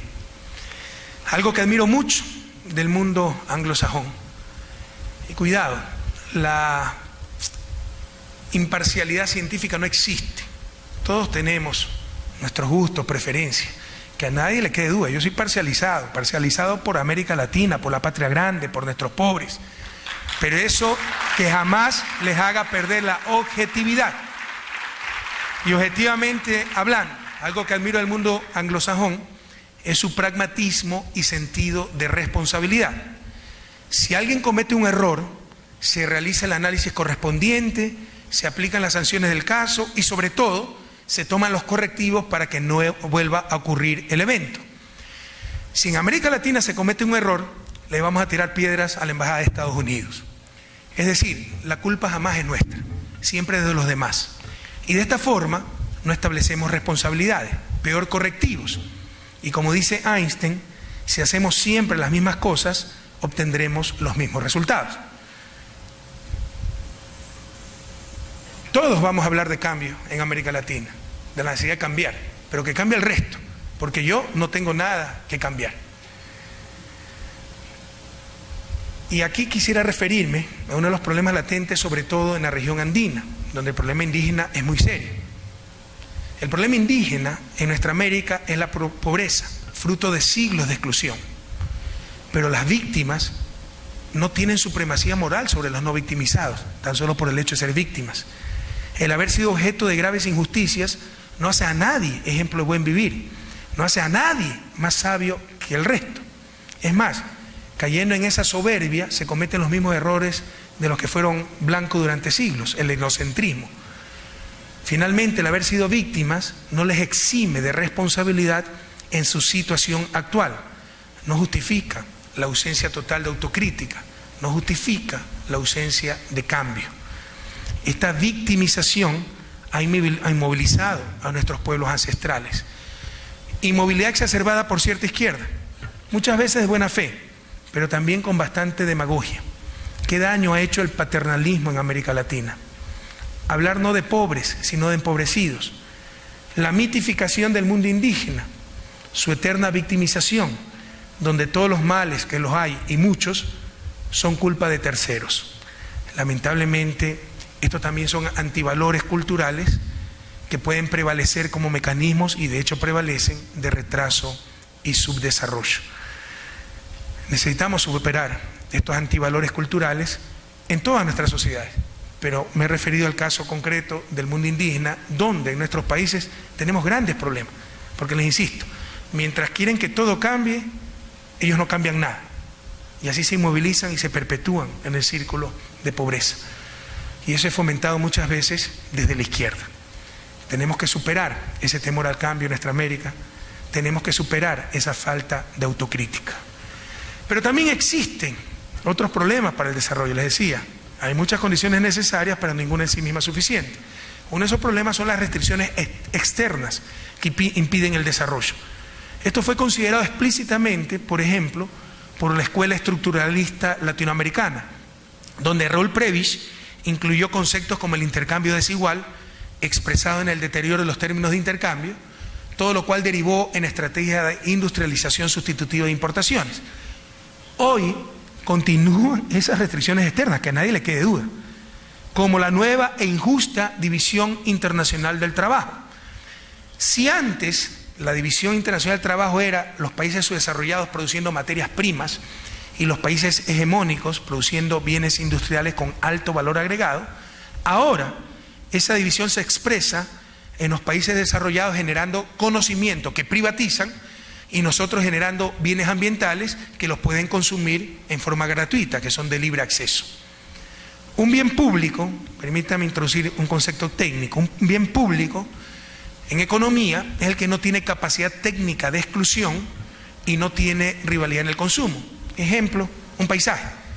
Impedir que alguien vea un paisaje significa hacer un muro costosísimo, va a ser una locura, y que una familia disfrute el paisaje no implica que la otra familia no lo pueda disfrutar. Es un bien público. El conocimiento en general también es un bien público. Es decir, técnicamente hablando, no hay capacidad de exclusión. Lo más fácil es copiar un software. ¿Por qué no se lo copia? Porque está patentado. Hay que pagar regalías, y en muchos países, en Latinoamérica sobre todo, incluso hay prisión para el que no pague esas regalías. Es decir, se ponen barreras institucionales, porque no hay barreras técnicas para acceder a ese bien. Y por otro lado, si yo utilizo el software, no impido a alguien más de utilizarlo. Es decir, no hay rivalidad en el consumo. Como decía George Bernard Shaw, si tú tienes una manzana y yo tengo una manzana, la manzana es un bien privado, y las intercambiamos, entonces tú y yo todavía tendremos cada uno una manzana. Pero si tú tienes una idea y yo tengo una idea y las intercambiamos, entonces cada uno de nosotros tendrá dos ideas. No hay rivalidad en el consumo. Por eso privatizar un bien público, como el conocimiento, a través de medidas institucionales como las patentes, es perjudicial para la sociedad. Porque si no hay rivalidad en el consumo, mientras aumente el número de personas que disfrutan de este bien ya creado, mayor será el bienestar social. Esta es una de las famosas fallas de mercado. Un ejemplo dramático de la privatización del conocimiento y de la exclusión forzada es el alto costo de ciertas medicinas, que puede ser la diferencia entre la vida y la muerte. El principio aparentemente pragmático de la privatización del conocimiento, además de su ineficiencia social ya demostrada, no es otra cosa que el sometimiento de los seres humanos al capital, porque hay maneras más eficientes de incentivar la producción de conocimiento sin necesidad de privatizarlo. Una alternativa es una mayor participación de la academia y del mismo sector público en esa generación de conocimiento.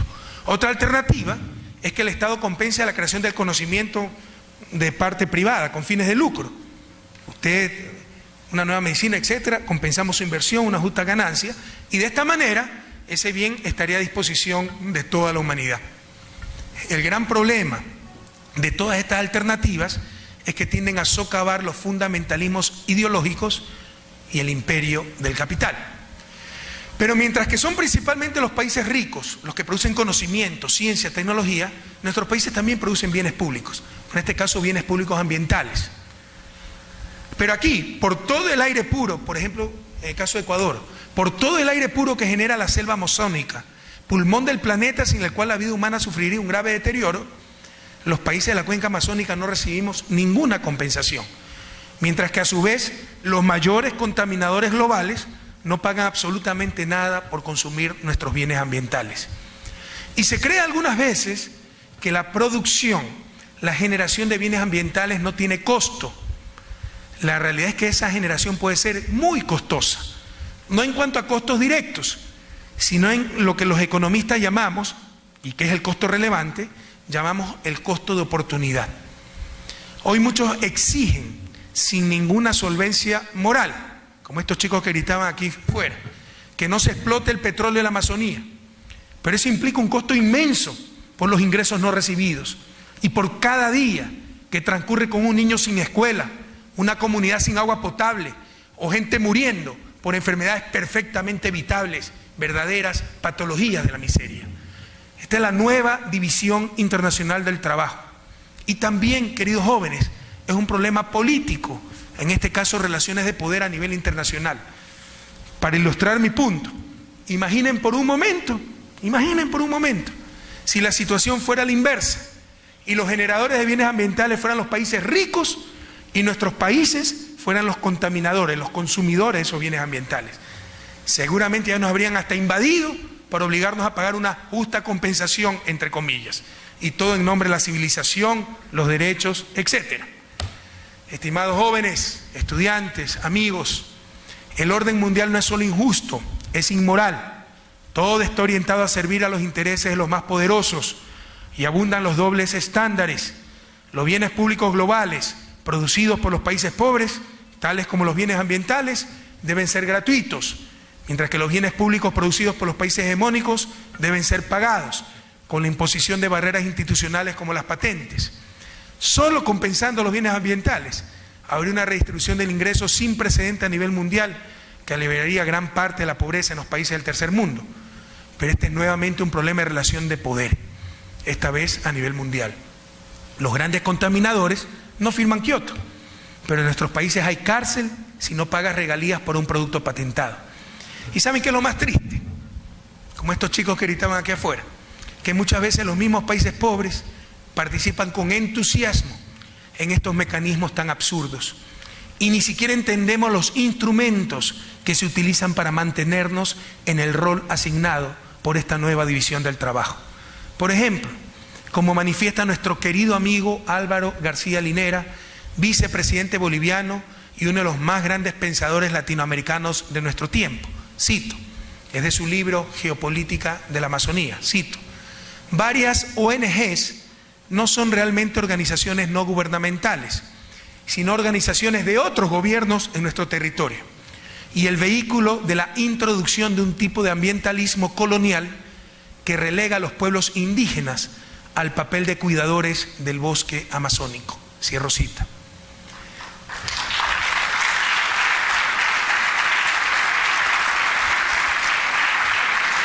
Y muchos le hacen el juego a esas barbaridades y creen que la miseria es parte del folclore.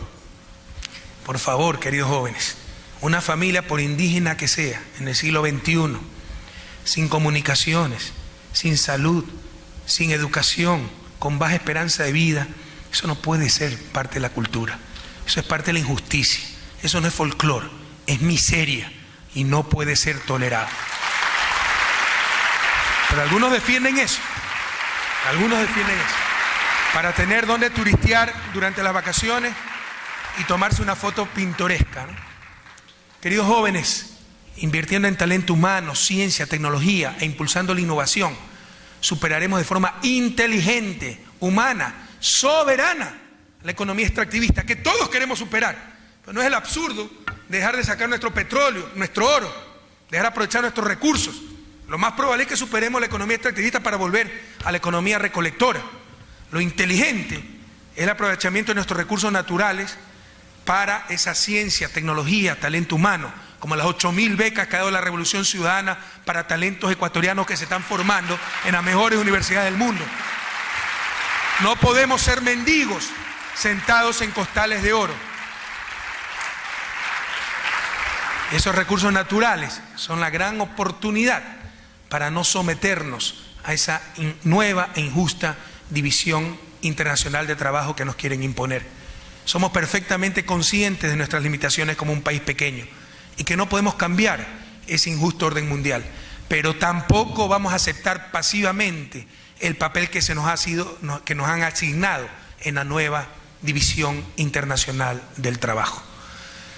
Queridos jóvenes, queridas autoridades de esta universidad, queridas profesoras, profesores, queridas amigas y amigos, el poeta costarricense Jorge de Bravo cantaba la justicia en su poema Nocturno sin Patria. Que nadie tenga tierra como tiene traje, que todos tengan tierra como tienen el aire. El gran desafío de la humanidad en el siglo XXI, la superación de las crisis, el desarrollo para los países pobres, es una lucha política que empieza por liberar a las grandes mayorías del dominio de las élites, lograr la supremacía de los seres humanos sobre el capital, de la sociedad humana sobre el mercado. Como decía Stefan Hessel en el 2010 en su libro Indignados, escrito con mucha indignación frente a la crisis europea, todo un personaje, Stefan, fue parte de la resistencia francesa, murió hace un par de años, pero en ese entonces era el único redactor aún vivo de la Declaración Universal de Derechos Humanos de 1948. Decía Stefan en su libro, cito: el hombre no debe perder la facultad de indignación y el compromiso que le sigue. Queridos jóvenes, estudien con ciencia y con conciencia, indígnense, pero con ilustración, no con mediocridad.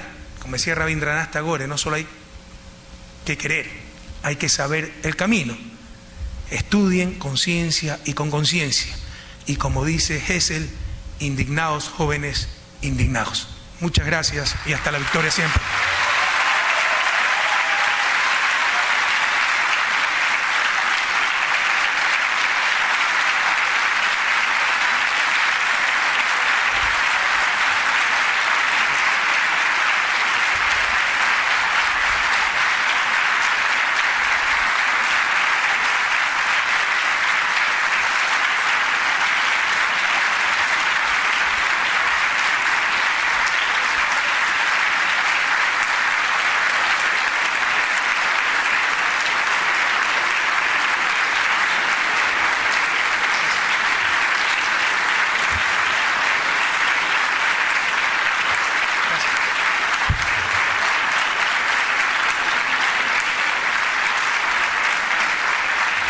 Muchas gracias, señor presidente. Pasamos ahora a responder las 6 preguntas que se preseleccionaron. La primera pregunta, para las 6 preguntas contamos con aproximadamente 5 minutos por pregunta. La primera pregunta, dirigida por Doménica Flores de Ecuador, le pregunta al presidente Correa, ¿cómo fue que se inspiró a ser presidente? Creo que esto no es inspiración, son las circunstancias, ¿no? El hombre es él y sus circunstancias. Yo tenía una tranquila vida académica Regresé al país después de un doctorado en Estados Unidos, en Illinois, en el 2001, o sea, no viví la crisis del 99. Caían gobiernos tras gobiernos. En el 2013 elige un nuevo gobierno que traiciona totalmente, llega con un discurso de izquierda, coronel Lucio Gutiérrez, apoyado por los indígenas. Enseguida traicionó que neoliberalismo, que libre comercio, etcétera. Se pelea con su vicepresidente y por un amigo común yo asesoraba a ese vicepresidente, ni lo conocía, pero preparaba sus ponencias, etcétera. Nunca cobré 20 centavos por si acaso, pero preparaba sus ponencias para seminarios internacionales y él estaba muy agradecido conmigo. Alguna vez, ya después de varios meses, años de asesorarlo, invitó a un desayuno y finalmente lo conocí. Este amigo mutuo, para más detalles, había sido presidente de la Federación de Estudiantes Universitarios y lo conocí precisamente en política universitaria porque era presidente de la FEUPE, el de la FEUE. La FEUE era Federación de Estudiantes Universitarios de Universidades Públicas, la FEUPE de Universidades Particulares. Yo era presidente de la FEUPE. Y de ahí nos conocíamos. Él trabajó con el vicepresidente, nos contactó, le empecé a asesorarlo. Y cuando sale corriendo Lucio Gutiérrez en abril del 2005, llega el vicepresidente Alfredo Palacios a la presidencia y me nombra ministro de Economía. De ahí empezó toda esta aventura. Jamás me lo esperé, jamás lo busqué. Como todo líder, tal vez alguna vez uno dice, voy a ser presidente, como todo líder estudiantil, etc. Pero sinceramente fueron una serie de circunstancias. En el ministerio pasé unos 100 días, por presiones del Banco Mundial, del Fondo Monetario, fui renunciado, o sea, yo renuncié, pero por todas esas presiones y me aceptaron la renuncia, pero en ese corto periodo de tiempo se demostró que otra economía era posible, que no tenía que ser así, como siempre nos había dicho, que había alternativas. Entonces en la gente se generó mucha esperanza, y hay veces en que las circunstancias lo superan uno como persona, o sea, ya no son decisiones propias, uno depende de la esperanza de un pueblo, de las necesidades de un país. Así que aquí con el canciller, que era mi viceministro, él también es economista, a pesar de eso somos buenas personas, que era mi viceministro, empezamos a recorrer el país, presentando nuestro informe de labores, vimos la esperanza de la gente, creamos Alianza País. Al inicio nos llamamos el Club de Toby, porque éramos 8 hombres, solo hombres, no había mujeres, no había equidad de género, en la casa de un amigo. Y esto, por esa esperanza, por las circunstancias, ¿no? Fue como una llama que encendió enseguida la pradera, se extendió en forma impresionante y ganamos la presidencia de la República en el 2006. Y aquí estamos, compañeros, y seguimos. Pero uno de los problemas mayores que hemos tenido en el ejercicio del poder es precisamente no contar con esa organización política, ¿no? Nuestro proceso fue inédito, fue una reacción espontánea prácticamente de la gente. Fuimos los primeros indignados. El pueblo ecuatoriano se indignó mucho más antes que los europeos. En el 2004, 2005, era que se vayan todos. Entonces surgimos como una expresión espontánea de la ciudadanía, sin organización política, a diferencia del peronismo en Argentina, con los Kirchner, de los movimientos sociales en Bolivia, con Evo, incluso en Venezuela con Chávez, el movimiento Quinta República. Nosotros no tenemos estructura, nada de eso. Hemos tratado de formar eso a la vez que hacemos el ejercicio de gobierno, pero por ejemplo las últimas elecciones locales nos demostraron que todavía tenemos grandes falencias, entonces estamos corrigiendo esa falencia, no tenemos experiencia en estas cosas. Pero bueno, cada día estamos fortaleciendo la organización política que se llama Alianza País, Patria Altiva y Soberana, País, pero les insisto, o sea, fue un proceso inédito y ha sido una de las principales falencias de este proceso, haber contado desde el inicio con una organización política sólida, con capacidad de movilización, comunicación política, etcétera. Muchas gracias, señor presidente. La segunda pregunta, dirigida de parte de David Castro de San Carlos, Costa Rica, es la siguiente. ¿La Revolución Ciudadana piensa a largo plazo en la reducción del aparato militar? ¿El aparato militar? Bueno, una pregunta muy pertinente porque justo la semana pasada, aquí estamos, no sé ni qué día vio, ¿fue la semana pasada o fue esta semana? La semana pasada ya fue, ¿no? Fue el cambio del comando conjunto, donde presenté 3 ejes estratégicos para los próximos años, incluso superando mi periodo de gobierno hasta el 2025. Uno de ellos, la consolidación de las bases militares. Tenemos cerca de 450 unidades militares, se necesitarán 80. Hay una gran dispersión por otros motivos históricos. Tenemos conflicto con Perú, gracias a Dios no tenemos conflicto con ningún país en los actuales momentos y hemos cerrado todas nuestras fronteras, incluso con Costa Rica, pero también había algunas aspiraciones personales, ¿no? Todo oficial quería comandar una unidad y se hacían nuevas unidades, etc. Entonces se ha pedido consolidar eso.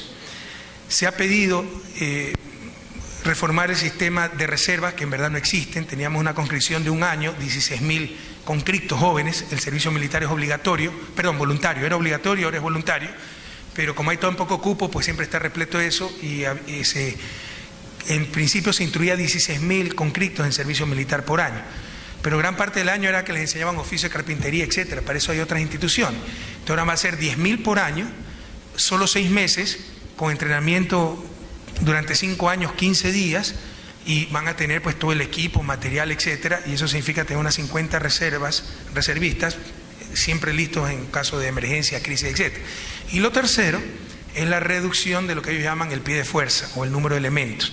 En estos momentos tenemos unos 42.000 soldados, tenemos más soldados que antes de la firma de la paz definitiva con Perú en 1998, lo cual no tiene ningún sentido. Entonces tenemos todo un plan para reducir ese pie de fuerza a 34.500 soldados hasta el 2025. Para eso se va a controlar el acceso a las escuelas militares, etc. O sea, hay un plan muy claro ya, muy concreto de reducción del tamaño de nuestras Fuerzas Armadas. Gracias, señor presidente. Tercera pregunta formulada por el semanario Universidad. Usted se presenta y ha sido elegido como líder de una revolución ciudadana. ¿Por qué no significarlo también para los grupos LGTBI? Mire, esa es una de las grandes desinformaciones que existe. No hay gobierno que haya hecho más por los grupos LGBTI que el gobierno de la Revolución Ciudadana. Hasta me dieron una placa la otra vez porque soy el primer presidente en la historia de haberme reunido con esos grupos. Tenemos representantes de estos grupos en el gabinete por primera vez en la historia. Por primera vez en la historia se garantizan los derechos de los grupos LGBTI. Se reconoce la unión de hecho, es decir, poder heredar todas las obligaciones, etc. La nueva ley de comunicación prohíbe, y el nuevo Código Penal, toda clase de discriminación. En estos momentos tenemos muchos amigos, hay muchos grupos LGBTI cercanos, están haciendo una serie de acciones en base a la ley de comunicación contra programas discriminatorios, programas cómicos que los estereotipan, etc. Es decir, como nunca antes se ha visto un debate eso. Pero como querían imponer el matrimonio gay, y no está en la Constitución, y la Constitución establece que el matrimonio es entre hombre y mujer, yo no es que he cambiado absolutamente nada, nada. No di paso a esa petición, ahora soy enemigo de los grupos LGBTI. Pero no es verdad, además. Usted puede ir a Ecuador y verá que la inmensa mayoría de esos grupos están con la Revolución Ciudadana porque nunca ningún gobierno ha garantizado tanto sus derechos. Pero hay grupos que son el todo o nada. O sea, como no fue el todo, el nada, y son críticos del gobierno. No, estamos en una democracia. Bienvenida a la crítica. Lo que no es aceptable son las mentiras y la manipulación.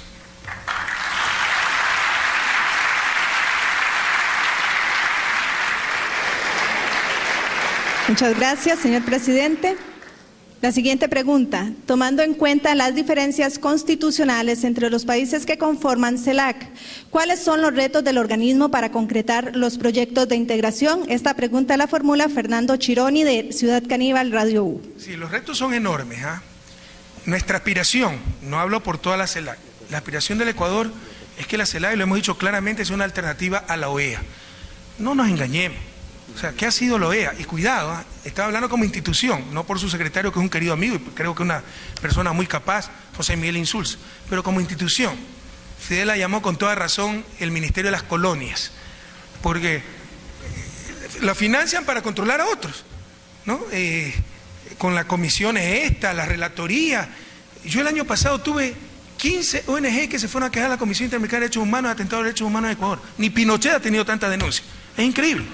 Entonces utilizan para perseguir a los gobiernos progresistas. Y por otro lado, se permiten inmensas contradicciones, porque quede claro, no hay mayor atentado a la Carta Interamericana Fundacional de la OEA, a la Convención de San José, al sistema de derechos humanos interamericano, no hay mayor atentado que el bloqueo a Cuba. ¿Y cuándo reclaman sobre eso? ¿Qué ha hecho la OEA sobre eso? Entonces hay demasiada doble moral, demasiada hipocresía.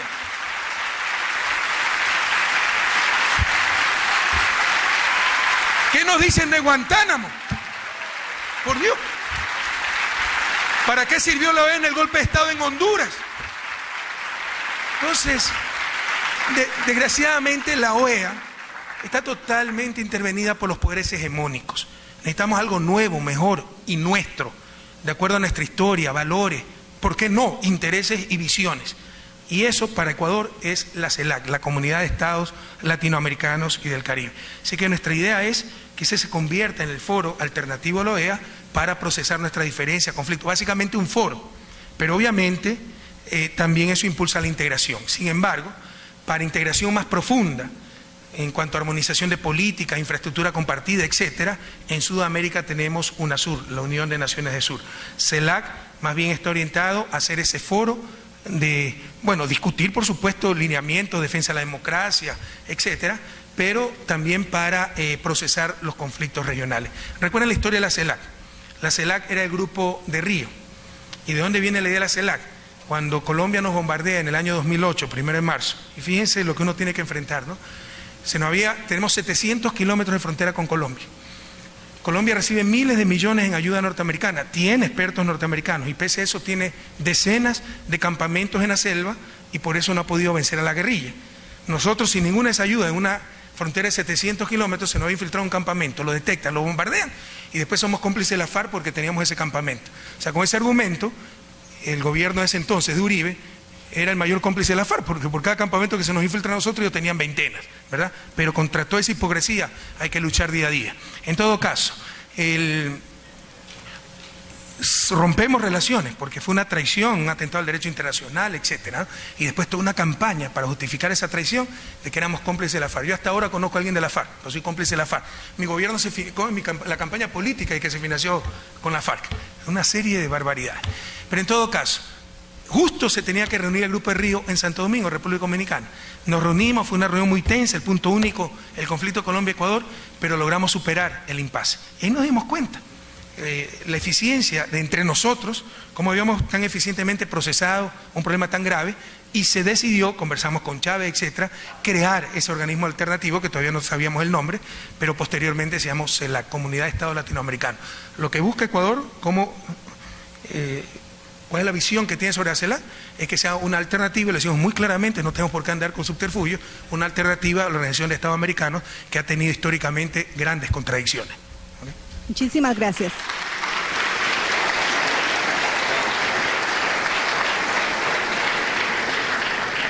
Muchísimas gracias, señor presidente. La siguiente pregunta del semanario Universidad, de la Universidad de Costa Rica. ¿Es posible avanzar hacia un proceso de cambio sin generar fracturas sociales, especialmente con los grupos más aferrados al status quo? De ninguna manera, ¿no? Todo proceso de cambio genera resistencia, toda revolución genera contrarrevolución.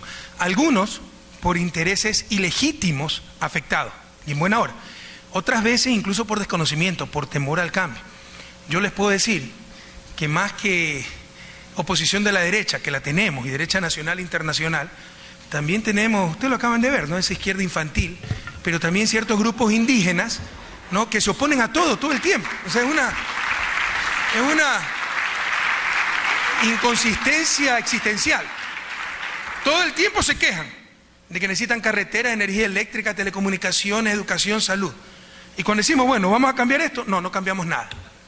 Entonces, por eso es tan importante el cambio cultural, ¿eh? No lo minimice, el cambio cultural es fundamental y eso se logra también a través de la educación, que no solo transmite conocimientos, sino valores, principios, visiones, etc. Entonces, por supuesto, ¿no? Hay grupos que se resisten, por eso también la importancia, al menos en países que han sufrido tanta inestabilidad como Ecuador, de tener un proyecto político con tanto apoyo popular, porque nos ha permitido hacer cambios impensables. Por ejemplo, evaluar profesores. Con todo cariño para mi amigo Evo Morales, no lo lograron en Bolivia. Y al principio quemaron llantas, tiraron piedras, porque eso estaba manejado por esa izquierda infantil. Ahora se nos evalúan anualmente centenas de miles de profesores sin ningún problema. Examen para la universidad. No, que ningún examen, que todo el mundo, que el acceso masivo, o sea, confundiendo democratización con mediocridad. Ahora todos los chicos pasan un examen de ingreso a la universidad y está integrado ya socialmente, pero si no hubiéramos tenido el apoyo popular, la credibilidad y la legitimidad democrática de la cual gracias a Dios gozamos, todos esos cambios hubieran sido imposibles. O sea, por supuesto, más aún en proceso revolucionario tendremos grandes resistencias a los cambios, pero lo importante es hacer los cambios si son en beneficio del bien común, tratando siempre de compensar a aquellos que se perjudican por el cambio y tenían legítimos beneficios de la situación anterior, y de enfrentar aquellos que tenían beneficios ilegítimos y sencillamente no quieren ningún cambio para seguirnos dominando. Con esa gente pues lo único que hay que hacer es imponerse. Con los primeros pues tratar de compensar y mitigar los efectos negativos que puede tener un cambio. ¿Okay? Muchísimas gracias.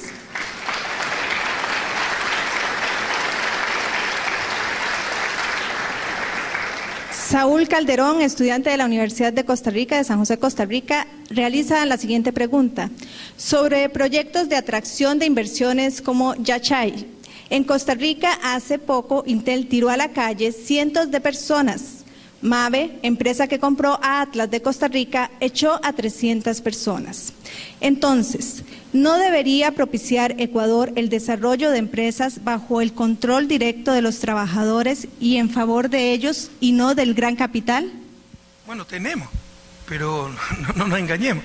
Es imposible tener el 100% de esa clase de empresas. Tenemos en este momento, por ejemplo, las propias Fuerzas Armadas tenían decenas de miles de hectáreas de terreno. Todo eso está pasando a cooperativas de agricultores. Por la crisis, ¿no? Hubo muchas empresas incautadas por el Estado. Solo de un grupo económico se incautaron 200 empresas. Por ejemplo, el hotel de los Isaías está en manos de los trabajadores. Tenemos, pero no se engañen. No es que se pueda hacer eso en todo momento y en todo lugar. Y tampoco es cierto que la inversión extranjera es la última Coca-Cola en el desierto, ¿no? Y puede haber incluso inversión extranjera perjudicial. A nosotros lo que más nos interesa de la inversión extranjera es la transferencia de tecnología. Para un proyecto rentable siempre van a encontrar plata. Otra cosa es la transferencia tecnológica. Entonces en nuestras leyes tenemos muy claro desagregación tecnológica, transferencia, etcétera, sacarle el máximo provecho a esa inversión extranjera. Miren, el conflicto está mal planteado. Si ustedes quieren solo tener empresas de los trabajadores, no lo van a lograr. El punto es que esas transnacionales que tienen tecnología, capital, talento humano, estén en función de la sociedad y no viceversa. Y para eso es fundamental la integración. Integrados seremos nosotros los que pongamos las condiciones al capital transnacional. Separados será ese capital transnacional el que nos ponga las condiciones. Este es otro punto fundamental para la integración. Todo eso estamos tratando a nivel de UNASUR. Y una precisión. Yachay, cuidado, no es que está buscando inversión extranjera, que les insisto, en ciertas circunstancias es deseable, no es que es indispensable ni mucho menos y puede ser perjudicial, pero es deseable si trae tecnología, paga impuestos, genera trabajo, etcétera, se compromete con el país. Nosotros nos ha sido prioridad todos estos años y nos ha ido muy bien, pero bienvenida esa inversión extranjera positiva para el país. Pero Yachay específicamente no es que está buscando inversión extranjera. Yachay es la primera ciudad del conocimiento en América Latina, está conformada por una universidad que ya empezó clases de tecnología experimental, va a tener centros de research and development y eso es lo que estamos buscando sobre todo. Esos centros de desarrollo e investigación, de hecho todos los centros de investigación del Estado van a estar en Yachay, son 19, y también tiene un sector de industrias, pero de alta tecnología.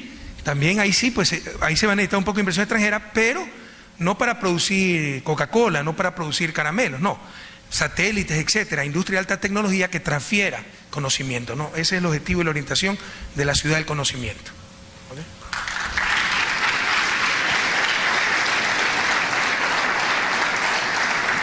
Muchas gracias. La siguiente pregunta la dirige el señor Gerardo Badilla y dice lo siguiente: ¿cuál ha sido el trabajo del Consejo Permanente del Pueblo?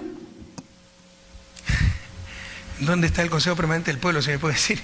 O sea, hay consejos de participación, hay veedurías ciudadanas, se está discutiendo la ley para los consejos de igualdad, que precisamente no velen por la igualdad, que no haya discrimen por etnia, que no haya discrimen por edades, que no haya discrimen por orientación sexual, etcétera. Pero Consejo Permanente del Pueblo, hasta donde recuerdo, Ricardo, tú recuerdas, no consta en nuestra legislación. No sé, tal vez sea el Consejo de Participación Ciudadana, que fue una gran innovación de nuestra Constitución. ¿Qué es el Consejo de Participación Ciudadana? Probablemente se refieren a ese. Antes había la contradicción de que las autoridades de control y de control político, pero no solo control político, sino control financiero, contraloría, fiscal, etcétera, lo elegía el organismo más politizado, que era la Asamblea.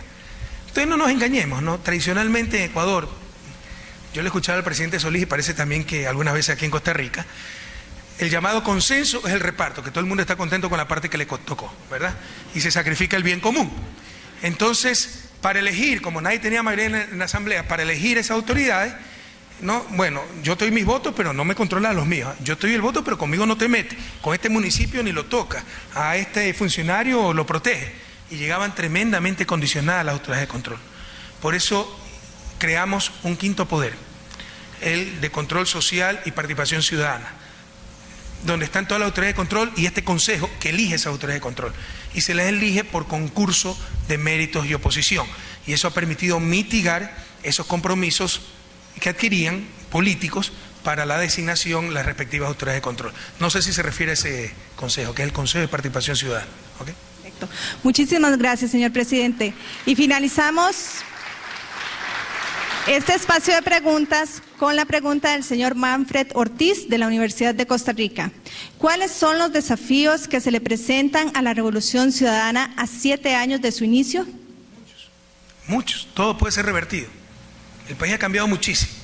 No todo, hay cosas que el país no permitirá volver al pasado, pero muchos sí. Lo hemos visto este 23 de febrero, perdimos la alcaldía en la capital, Quito, volvió la derecha con conexiones internacionales, con estrategia de poder. Los medios de comunicación, nuestro principal adversario son los medios de comunicación, que nadie se engañe, ¿no? Los medios de comunicación, ¿qué pobre tiene un periódico, un canal de televisión, una radio? Son las oligarquías, pues actúan coordinadamente como monopolio. Yo nunca he visto tanto espíritu de cuerpo como en los medios de comunicación. Son instrumentos de las élites que siempre nos dominaron, que nadie se engañe. Yo no sé por qué andamos con tanto escrúpulo en estas cosas, es por el temor a ese poder de los poderes, que es el poder mediático. Pero desde que se inventó la imprenta, la libertad de prensa es la voluntad del dueño de la imprenta. Y vaya, vean quiénes son los que poseen los medios de comunicación en América Latina. No lo poseen los pobres. Entonces no podemos ser ingenuos en eso. Ahí siguen esos medios de comunicación, peor que nunca, manipulando, engañando, desinformando. ¿Ya? Nuestra gente es demasiado buena y tiene memoria frágil. Entonces ya vinieron los banqueros, presentaron su candidato presidencial para volver al pasado. Nos hablan de libertad y eso lo apoyan los medios de comunicación para disfrazar el neoliberalismo. Por ejemplo, en las últimas elecciones posicionaron los medios de comunicación que era bueno para que haya independencia, que el presidente sea un partido y el alcalde de otro partido que le haga oposición. Eso era bueno para la democracia. Posicionan esas tonterías. Entonces, todavía enfrentamos inmensos poderes. Todavía falta mucho mayor concientización política de la ciudadanía, que ya vendrá con las nuevas generaciones que se han educado en mejor sistema educativo, mejores escuelas, etcétera, que ya vendrá con el avance, con los jóvenes que están creciendo en la revolución ciudadana. Pero todavía hay muchos peligros. O sea, la revolución es tremendamente vulnerable. Otras vulnerabilidades, la falta de solidez de nuestra organización política. Ya estamos trabajando en eso. El 1 de mayo tuvimos la 4ª Convención Nacional, reformamos estatutos, etcétera. Estamos haciendo correctivos fuertes. Pero todos debemos estar atentos. O sea, nada está ganado. La revolución ciudadana es tremendamente vulnerable y hay que seguir trabajando como el primer día. Y revolucionar cada día la revolución, compañeros.